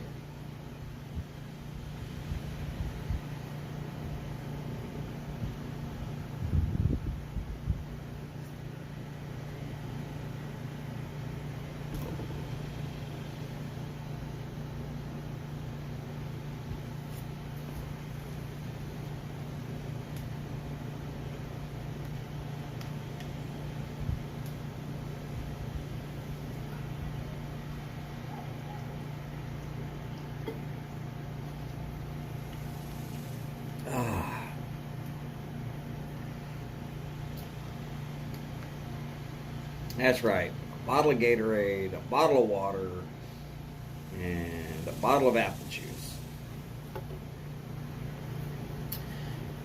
Yes, sir, Peter, you do as well.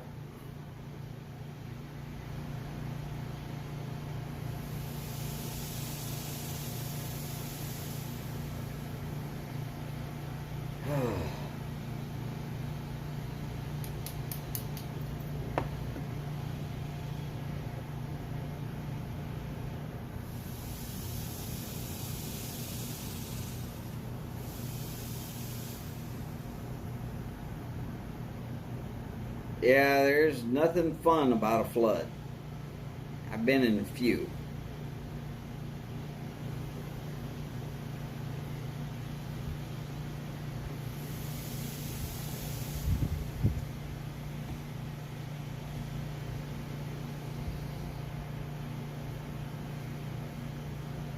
Across the last 10 years, Houston and the surrounding areas has been deluged. This has actually been a fairly dry year.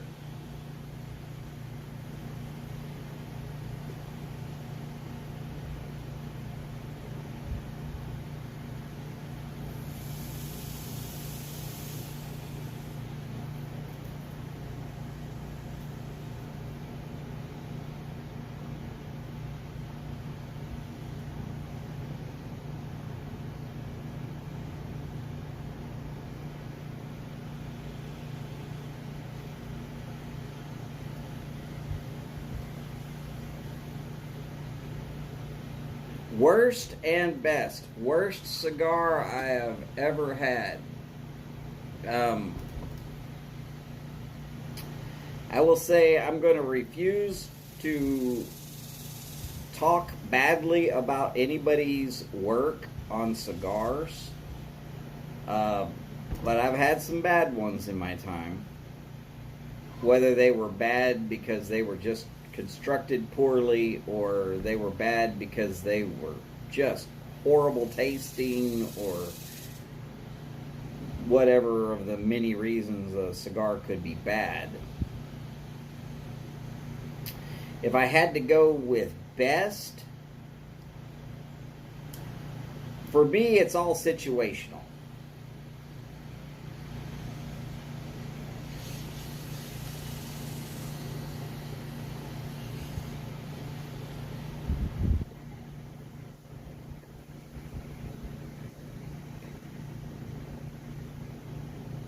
If the predator showed up in the height of the Indians controlling most of the United States,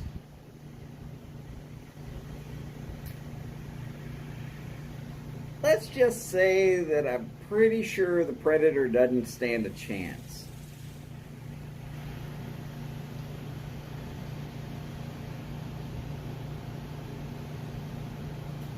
There were some tricks that they used back in the day that's present day military still couldn't figure it out.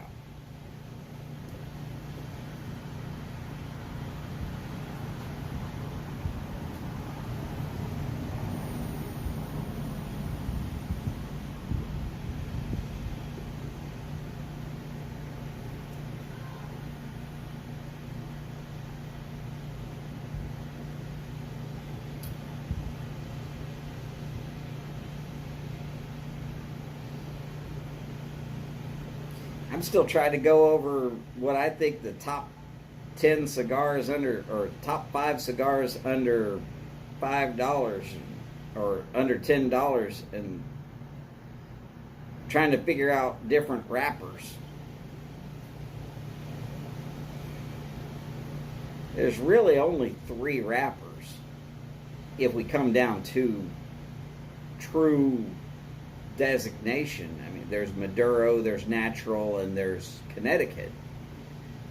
I guess there's also Candela, but I haven't seen a Candela under $10 in forever.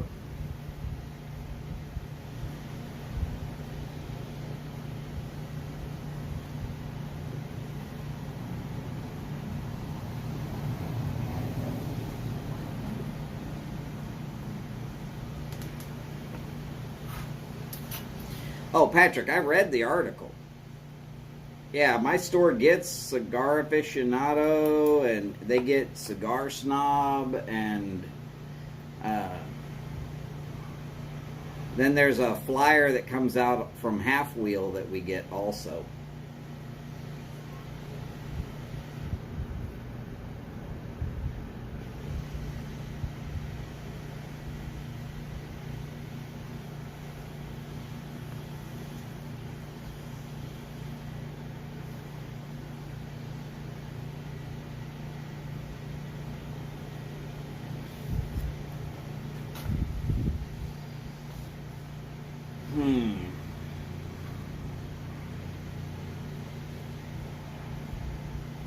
Oh, and some of my favorites that would have made that list have gotten price bumps that have now put them over $10.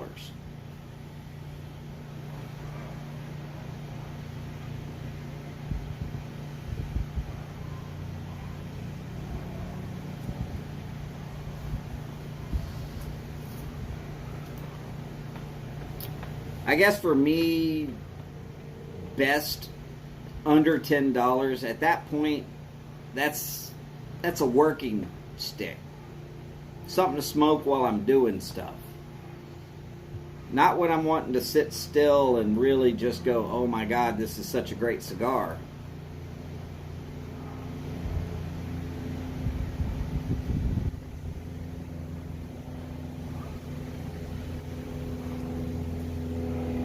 But when I'm just wanting to have a cigar while I'm doing other things, I like to call them non-thinking cigars.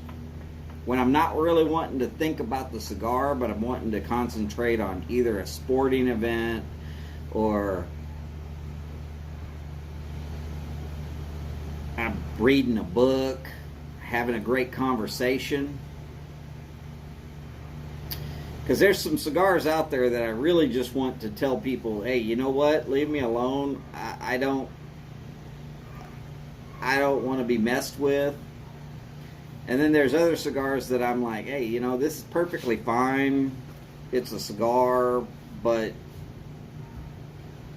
you know, if someone wants to have a conversation, that's fine.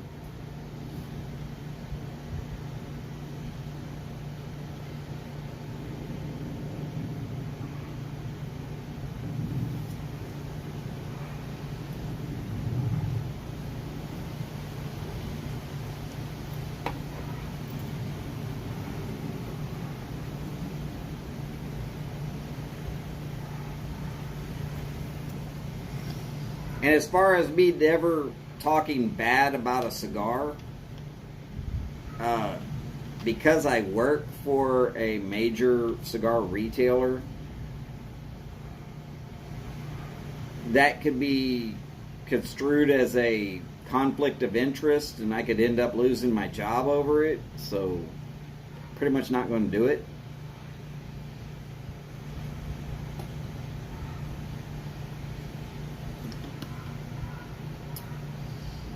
I mean, I will tell a funny story about a cigar.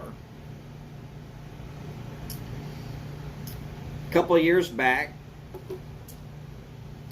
before COVID, Cigar of the Year was an aging room with an orange band on it. You can look it up if you want to. But previous of it being the Cigar of the Year, it was attempted to be handed out at a Texas cigar festival. And the people who had paid to go in and were buying Monte Cristo stuff at the Altadis USA booth, they would see the lady behind the booth trying to hand them this 5-pack of those same exact cigars, and they were like, nah, I don't want that. 6 months later, after it was listed as a Cigar of the Year, you couldn't keep them on the shelf. Couldn't order enough. But 6 months previous, you couldn't give them away. To me, that's a funny story. I'm not saying anything about the cigar, honestly.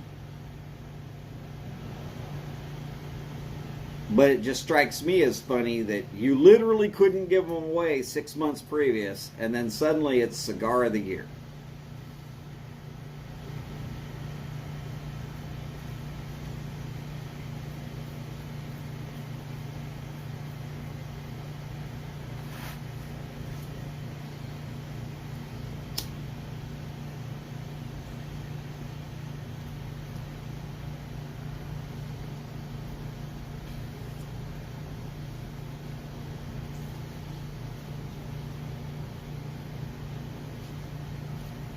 No big deal either way. I just think that it's funny.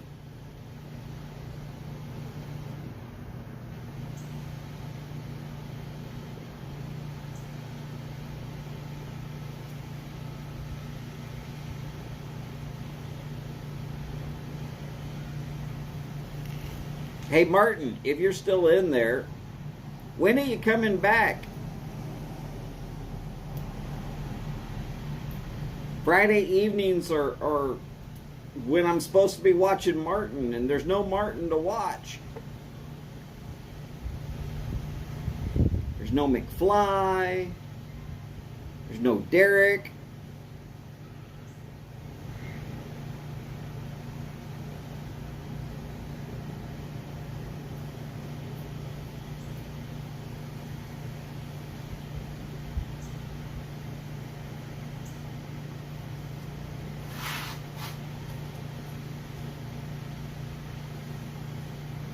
Oh, I'll watch the shorts. As long as they're on a good looking woman. Oh, no, wait. No, I was busy all day. This is the one day of the week where I actually have to do a whole lot of stuff so that I can be ready for going back to work on Saturday.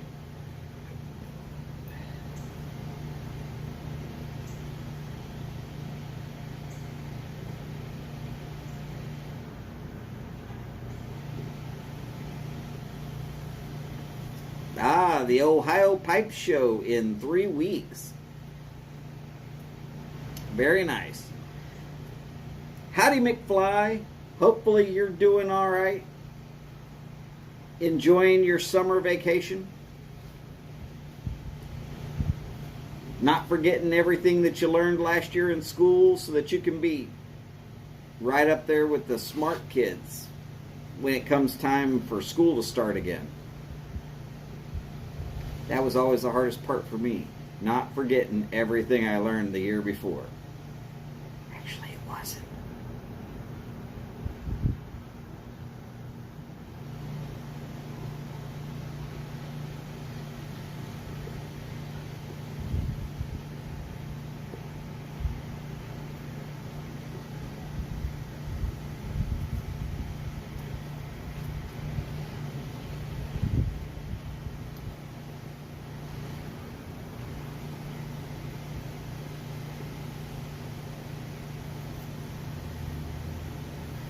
Look at there, I got a whole list of McFlies. McFly! I can't do the sound bite from this end. Sorry.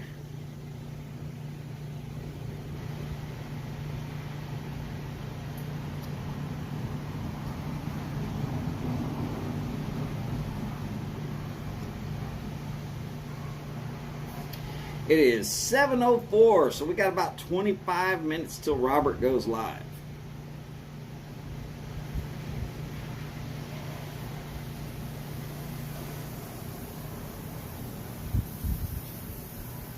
Or at least where he normally goes live. Howdy, Stamper Tamper. Great to see you, sir.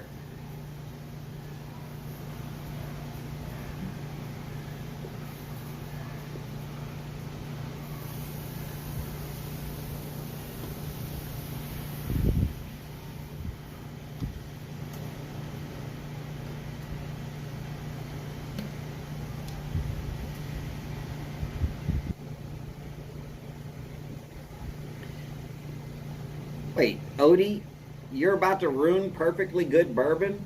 What's wrong with you, brother?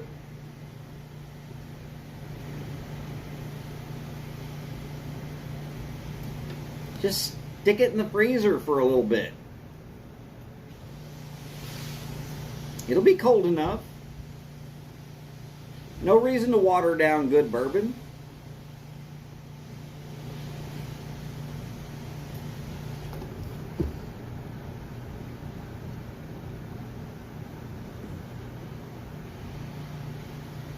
That was like Jimmy Russell's version of the mint julep. You get all those ingredients. You take your bourbon, you pour it in the glass, and you drink your bourbon neat while you make sure to watch really closely that none of those ingredients get in your bourbon.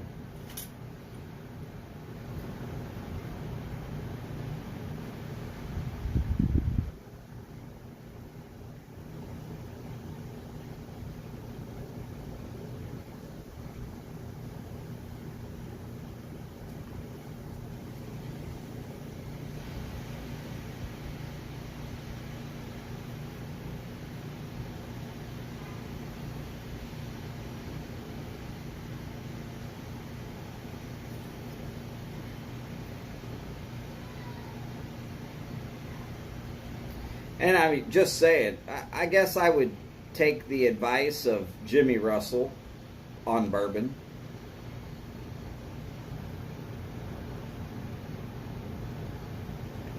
He might know a thing or two.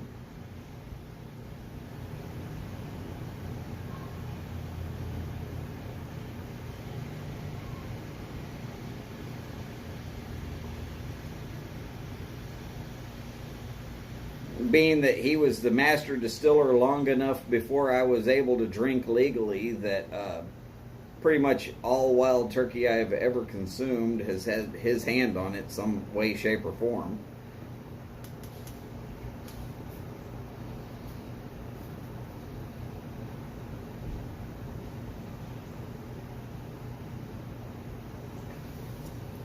I did get a bottle of his 60th anniversary. $100 something a bottle. I very rarely drank it, and then it was empty. Damn. It was very good, though.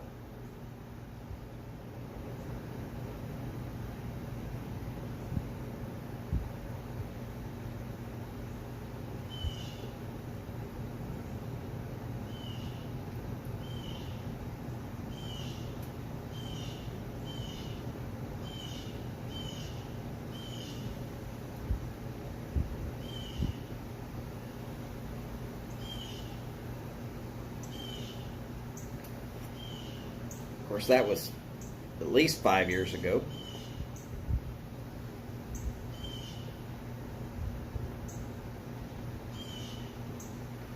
Actually, closer to 7 or 8.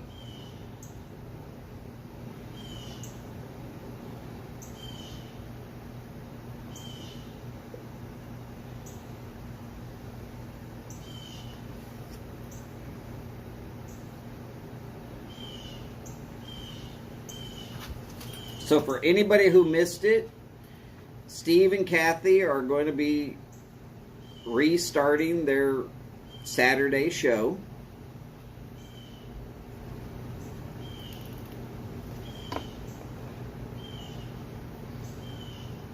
$10 to noon. That is Oklahoma time. If y'all are not confused by that, that's okay. If you are confused by that, that would be the Central Time Zone. So if you're tuning in at 10 o'clock Eastern, you might be there a while.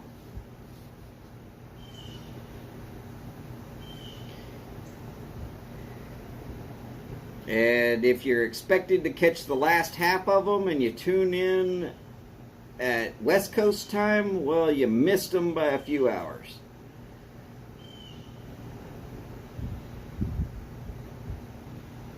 You never know, you might see a deer trying to eat a hot pepper.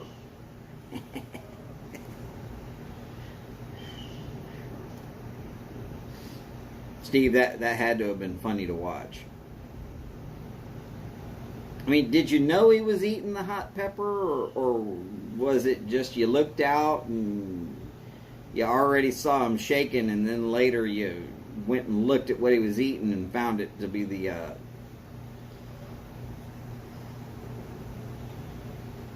hot peppers?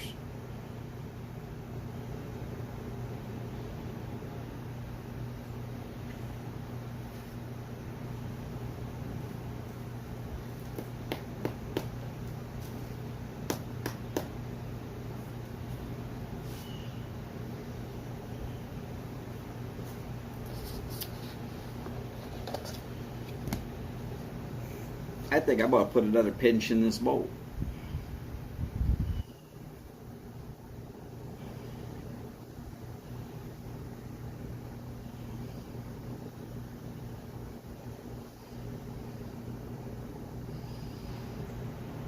And yes, for all of y'all out there who don't think that's funny, well then don't go watching me on April 1st.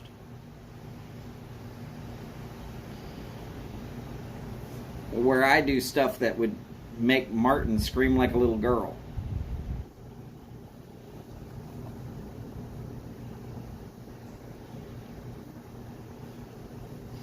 Martin, a daily live, unless you're planning to keep it kind of short, is difficult. I mean, when I was doing 5 tailgates a week,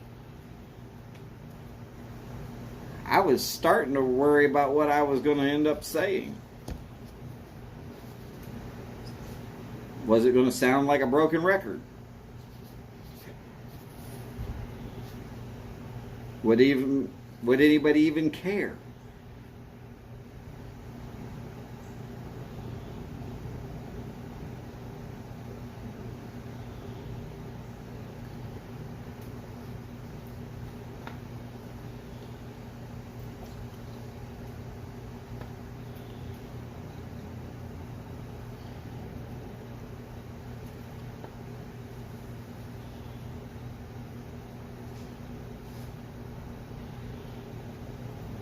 Oh yeah.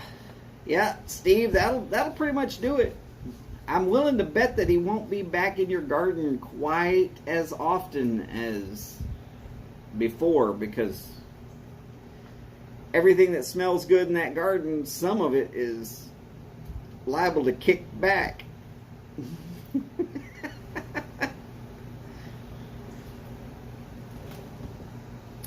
Was it like a serrano or habanero, or what was the pepper that he got a hold of? That's a question I'm interested in. Because I do like hot, spicy peppers.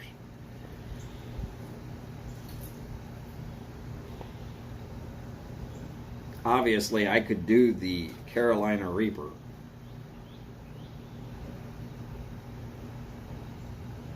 Hey, if I can handle 9 million Scoville chocolate, I guess I can handle a Carolina Reaper. Right, Ron? Yeah. That's definitely no apple.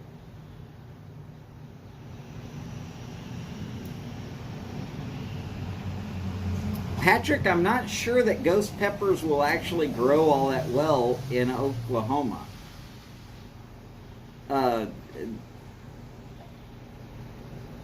I mean, they might. You get plenty of humidity, but the dry season up in Oklahoma can make it very extremely difficult. Oh, good.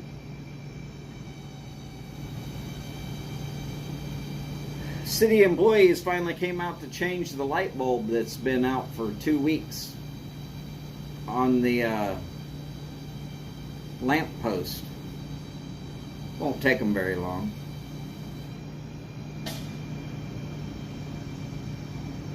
Oh, he was hurting on a jalapeno. Just wait till he gets a hold of one of them real spicy ones. That'll straighten him right up. He won't be back in the garden hardly at all. Let's see, he went up, he dropped back down.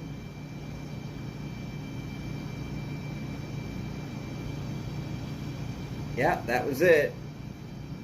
Up, down, change it out, done. And away he goes.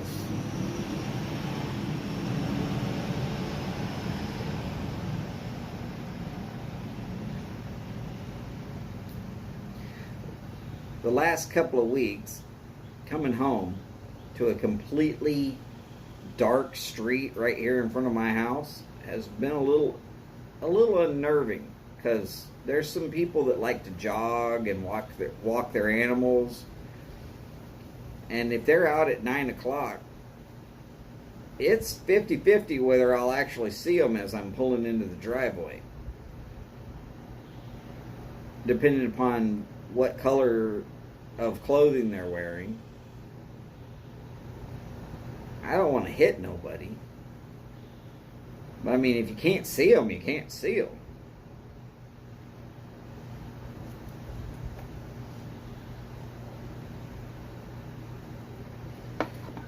But that's been corrected. Yay.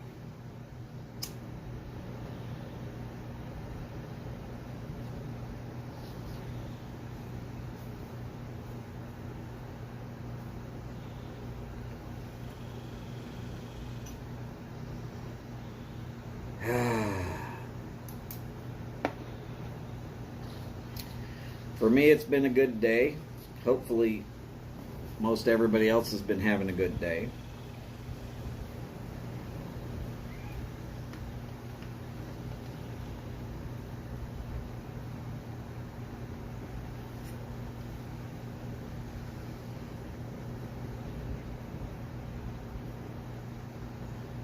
Nobody gets perfect every day, but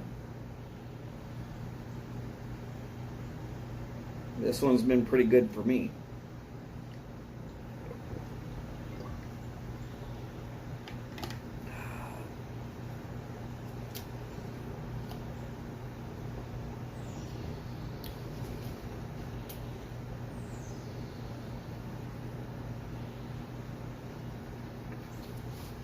Only about 10 minutes until Robert.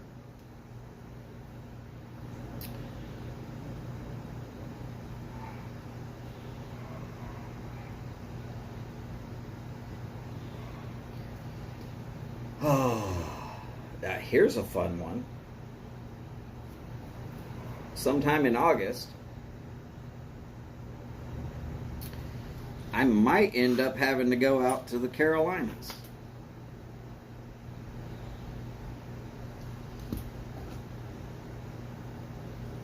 Depending upon how Holly schedules this trip that's supposedly going to happen.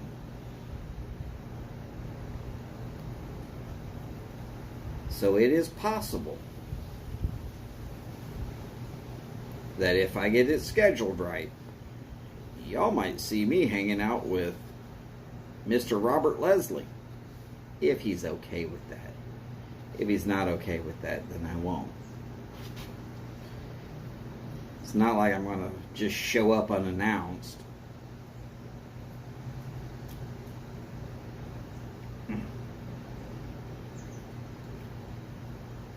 Might have to make sure that he's hanging outside, though.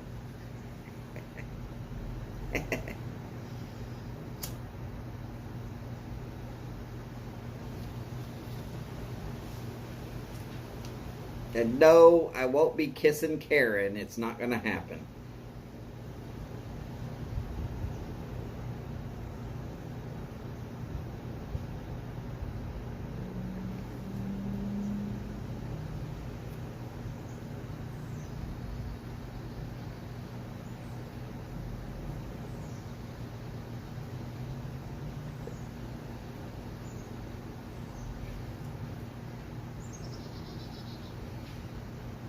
Of course, she said we'd be flying, so if we were driving, I'd try to swing by Martin's. Yeah.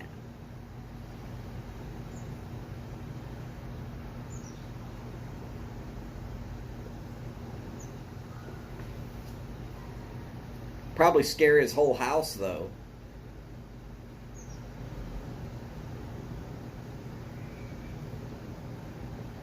Don't know what he'd do with a Dodge truck parked in his Ford parking lot.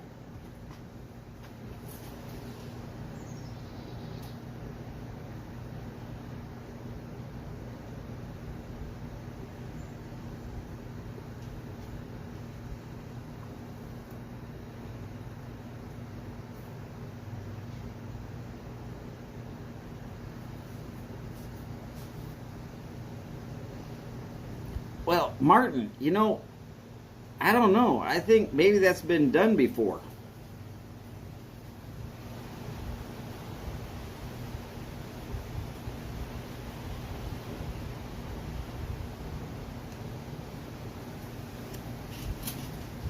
Lord knows people love to troll me, especially that guy named Martin. Well, he tries.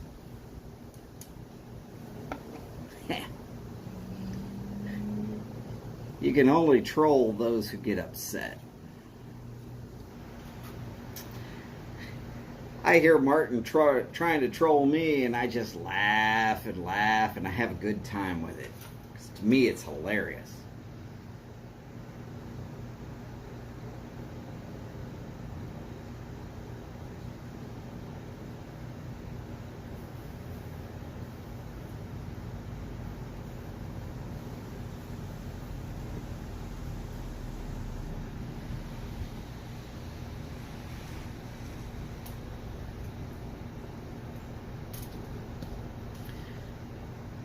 Yeah, let's see. If I was driving, on the way out to the Carolinas, I wouldn't be too far from Jonesboro. Might have to go see if I can get my teeth checked.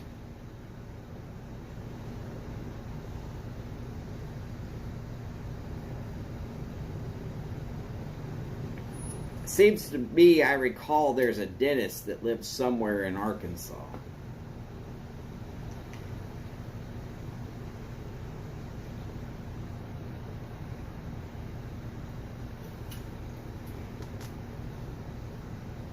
And then after that, my mouth would hurt so much I wouldn't be able to talk. It'd be the perfect time to go visiting people.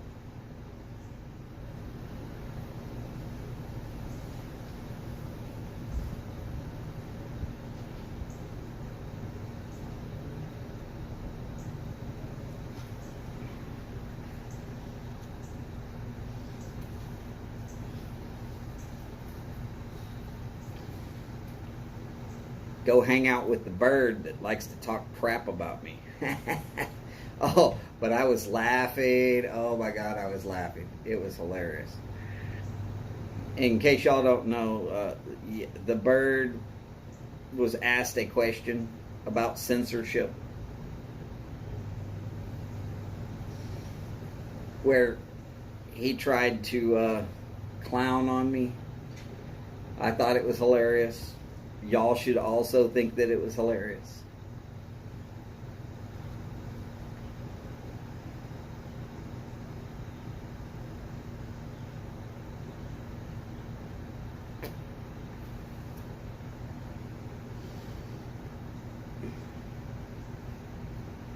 I specifically put things out there just to see if he'll answer them. Like the one I wanted to know is, if he drinks bourbon, is drinking Old Crow considered cannibalism?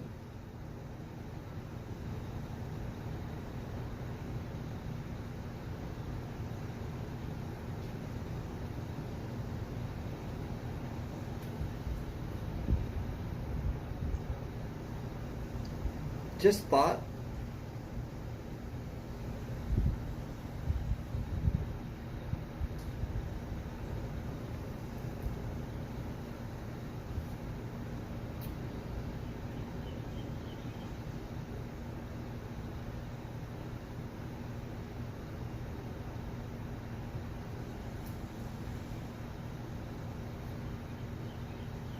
Well, Gabby,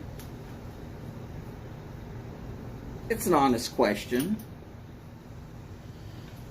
I'm wondering if it'll make any kind of a video there. Yeah, that, you know, it would be a good talking point.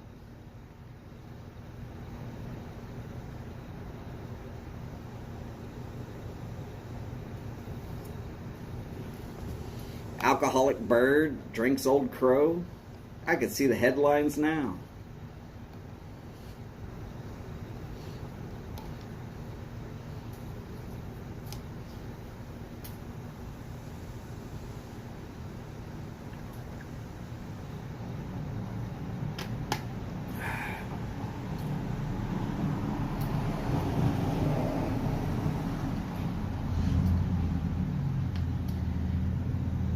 Yes, Eddie, me smoking a pipe on a live.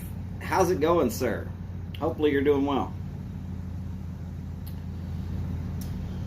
It's a good pipe. But I already finished the cigar.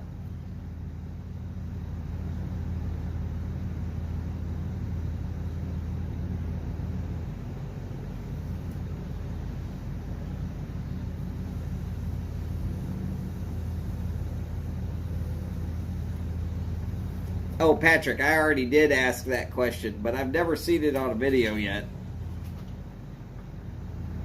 Maybe it got lost in the ether.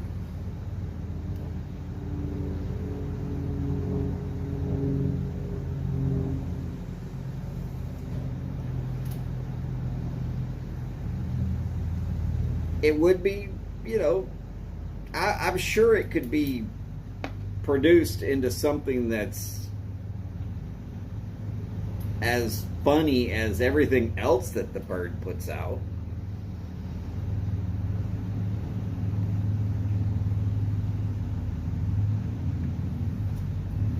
Oh, I'm sure I will. If I don't see it too soon, I'll just carpet bomb with that question till it does get asked. Inquiring minds want to know.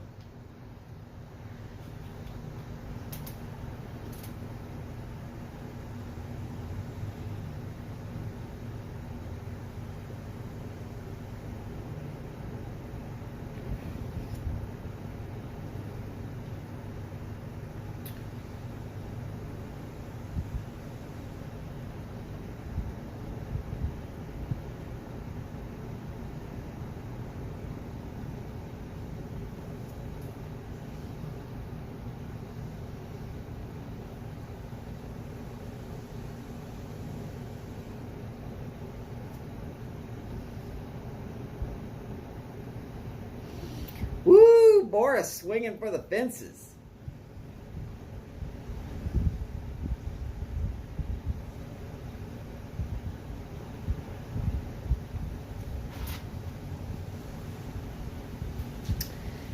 I don't know if Martin could handle the reply from that one,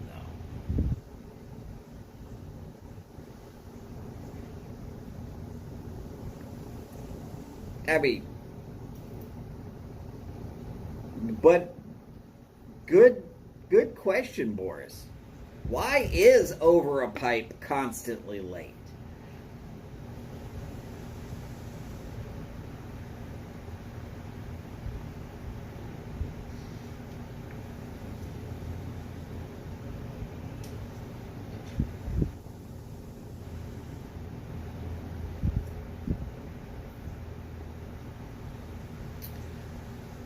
But yeah, me and the bird go way back, basically. We both pick on Martin pretty outrageously.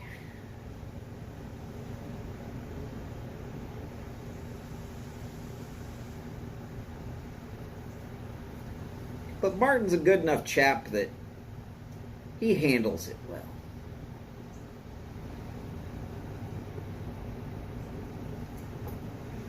I don't know about Derek yet.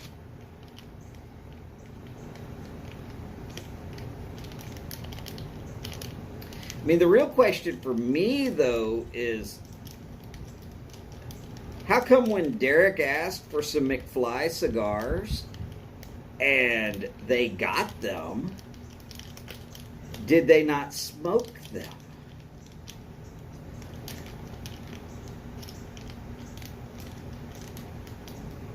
By the way, Martin, did you ever get around to smoking the Davidoff Late Hour?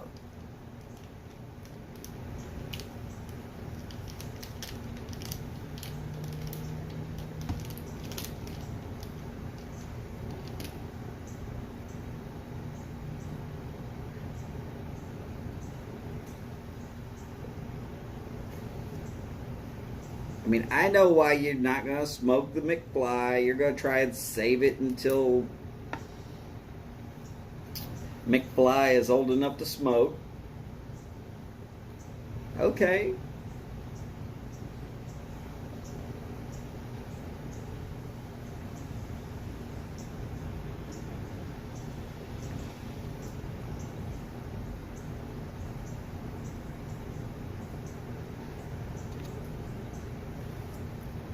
All right.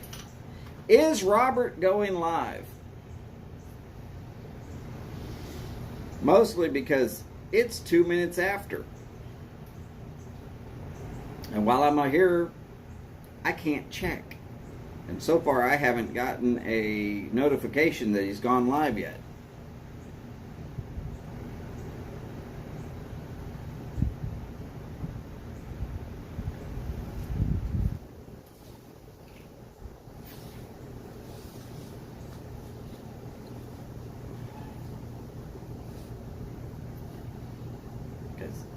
while tailgating's fun,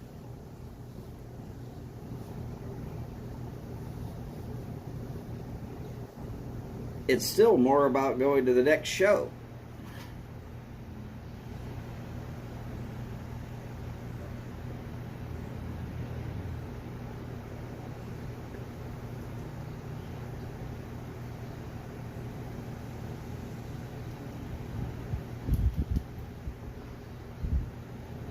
And I didn't see any notification of him not going on today, so I'm hoping he's going live.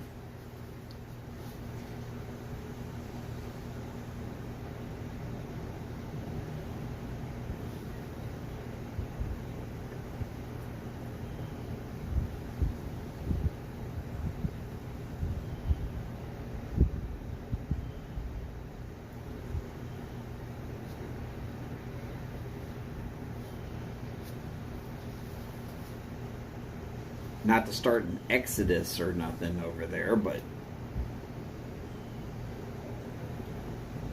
if anybody sees anything about him going live, or if anybody checks and he is live, come back and let us know quickly.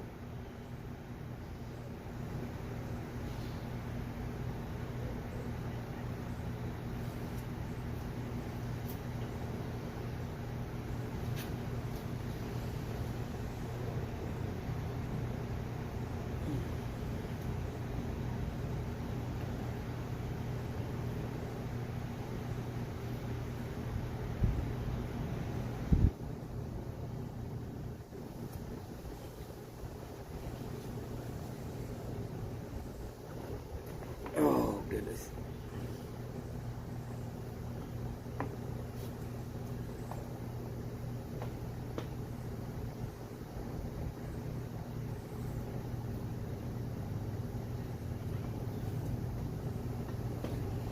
Oh, and Martin, I was the third person that subscribed to the bird.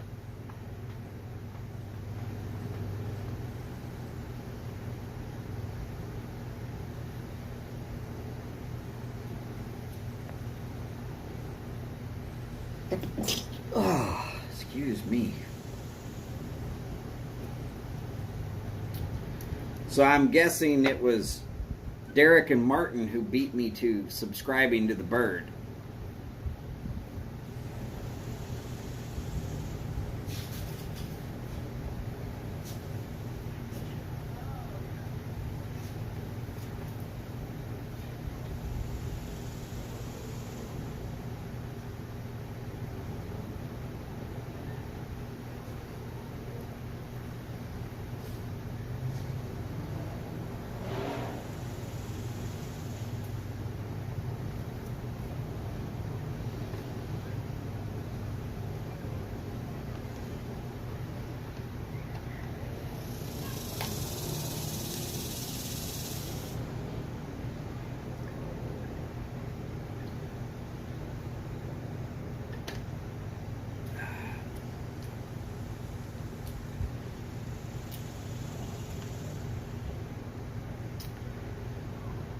Oh, goodness. It's been a long day.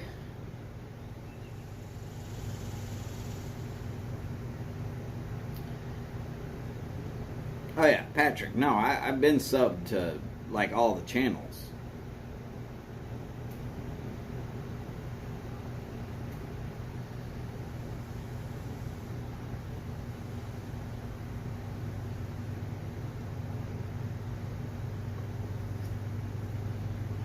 Yeah. Another one down with the vid. That sucks.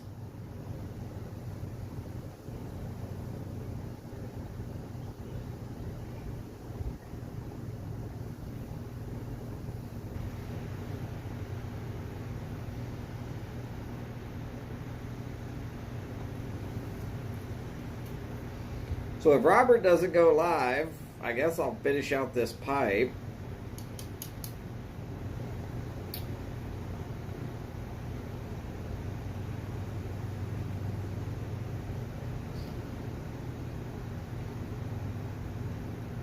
We're supposed to be going over to Robert's house.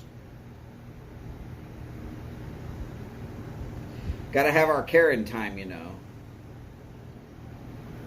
But with Glumchum going to be out tomorrow, that's going to put Cane Rod as the first show up. And then after Cane Rod, oh wait, no there ain't.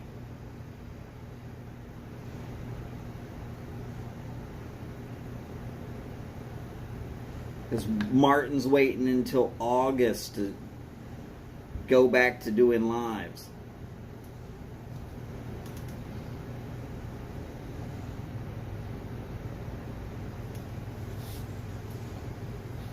Maybe some of y'all could talk Chad into going live. I always like Chad's live.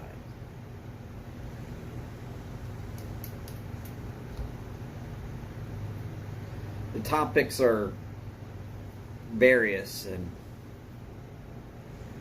sometimes completely off the wall. Gets me thinking.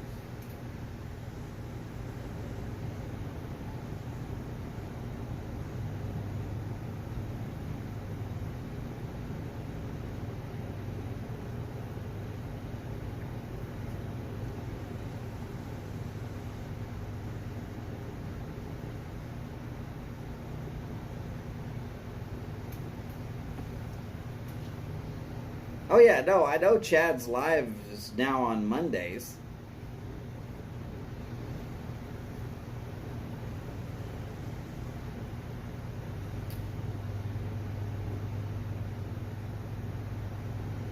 Sometimes I can tune in and sometimes I can't. Sometimes YouTube tells me that he's gone live on a Wednesday.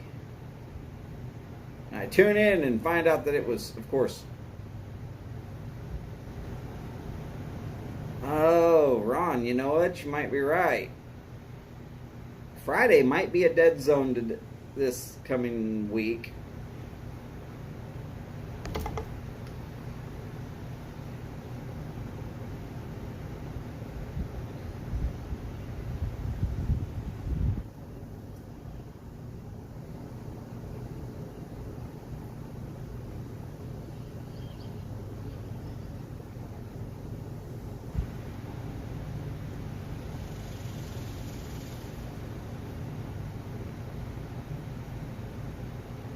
So if any of y'all were thinking about ever doing a live just for the hell of it,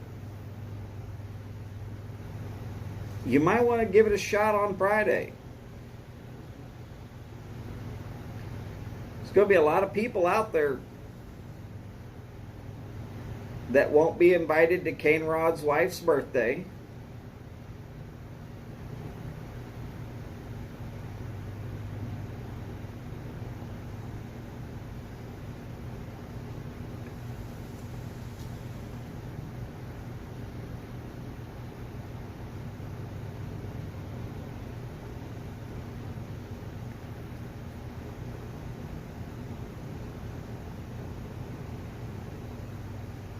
Depending upon what my wife's plans are, I might not get home until late.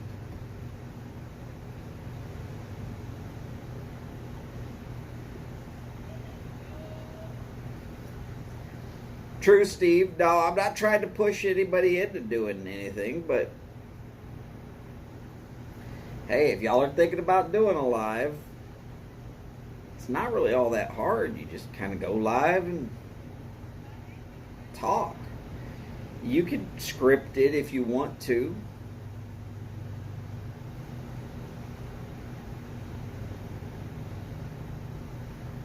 But there's no requirement.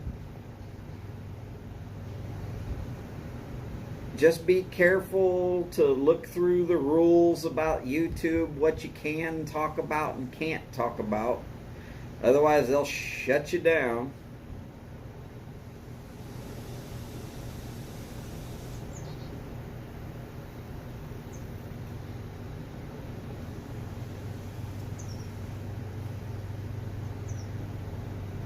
Hey, they've shut me down a few times.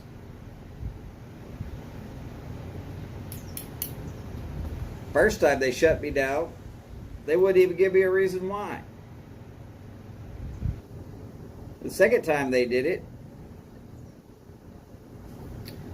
then they came back and they said, hey, you know, we're trying to err on the side of safety, so we reacted a little too harshly. Sorry about that. Yes, you can go continue doing what you're doing.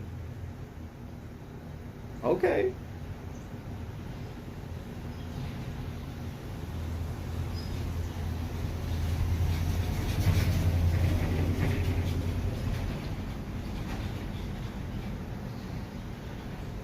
And sometimes the rules don't make any sense.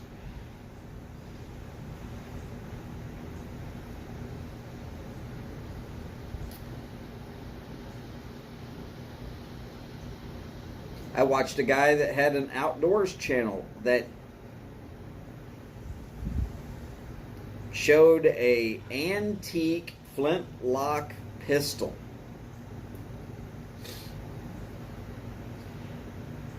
And they banned his video.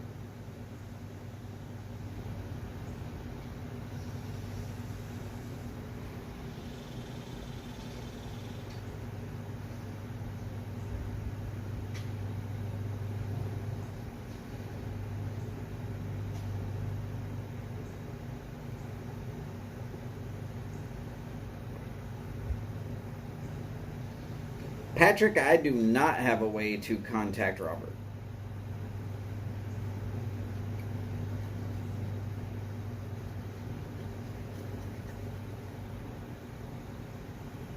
I mean, I hope everything's all right wherever Robert's at.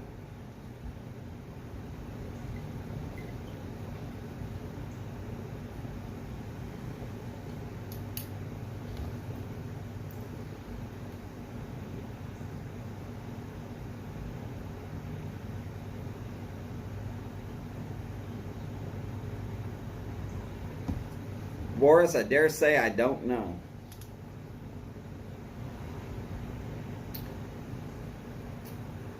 I didn't look at the weather over in the Carolinas.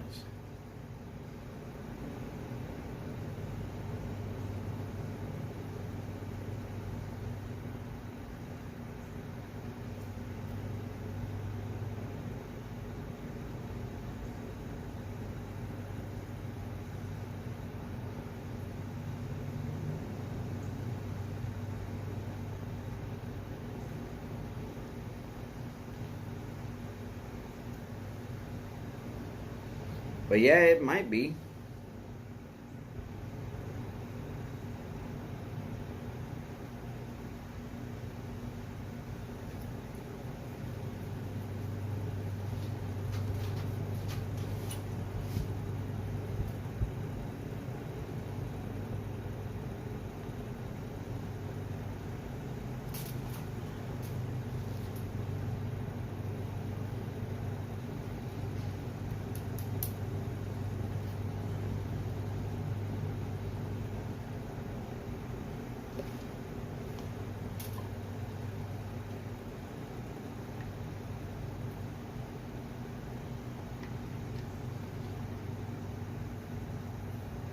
Really, Steve? What channel was that on? No, I'm just joking.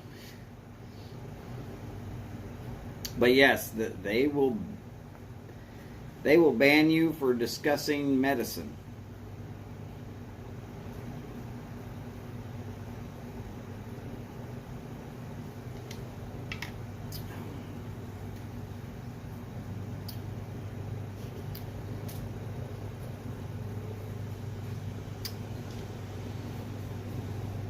They'll ban you because somebody says what you've said isn't true. Even if what you've said is 100% accurate.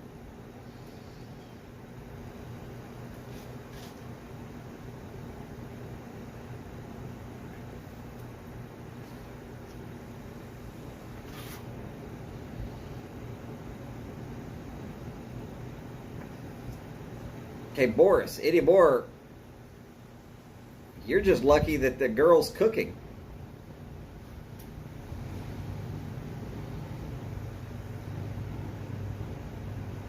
Just like the rest of us. Wait, girls are allowed to cook? What?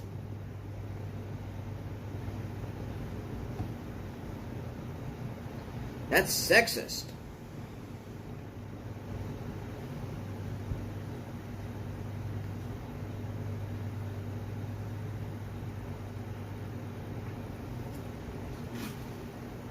And Boris, I've seen a few that you might ban if they were cooking nude.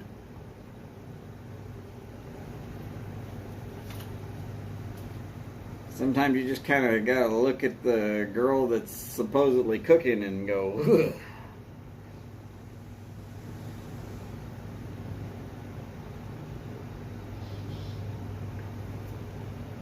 Send her money to her Patreon so that she'll put clothes on.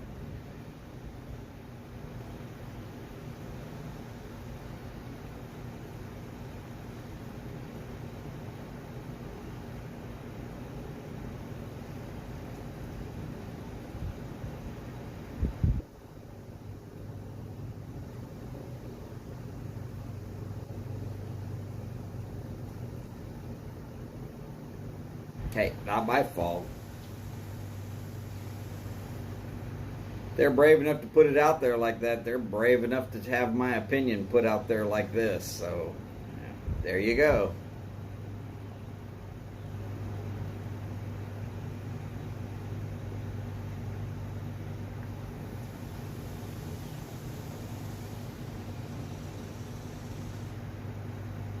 Well, there is that, Steve, yeah.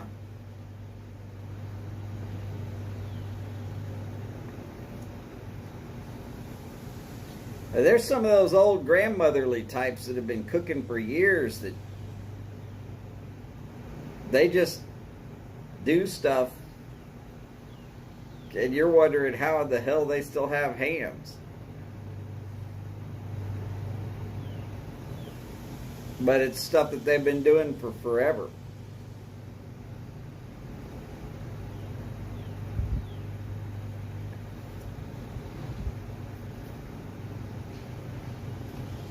I saw a French lady that was turning pastries of some sort that was in hot boiling oil, and she wasn't using tongs. She would just flip it with her hand. Just. And I'm sitting there thinking, how? How do you not burn the crap out of yourself?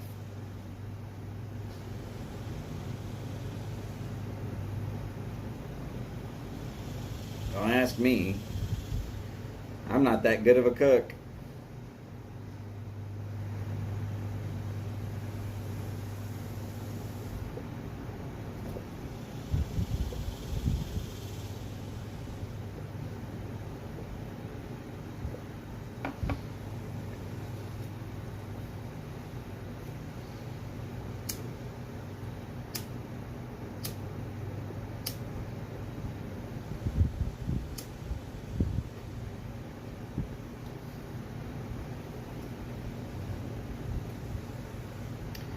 All right, so we're getting down towards the bottom of the bowl.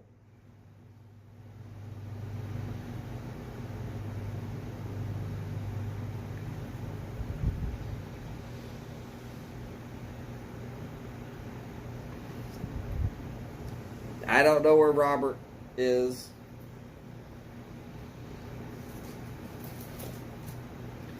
I'm definitely not going to drive to his house and find out about him. I couldn't do it tonight anyhow.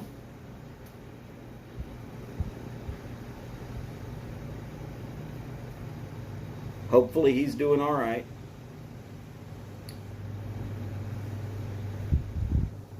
If any of y'all are still around and he comes on, let him know I was thinking about him.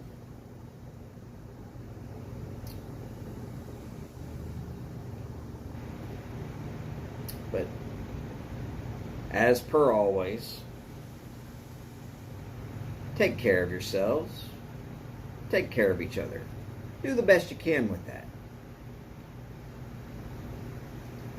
And, well, as always, remember, long lives, big bowls, and long ashes. Y'all take care, and I promise I will see you soon. But I don't have any lights out here, and it's starting to get dark.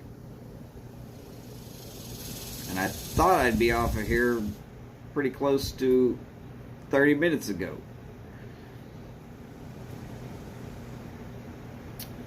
But it's been my pleasure hanging out with y'all. Thanks for being here. And hopefully we'll see y'all all soon. Remember, Steve and Miss Kathy, not tomorrow, but Saturday morning Central Time, 10 o'clock. That is 11 o'clock Eastern. And Boris, I am sorry, I'm not sure what time that'll be over in Finland. Hopefully I will see y'all at Robert's house here in a little bit. Talk to y'all soon. Bye for now.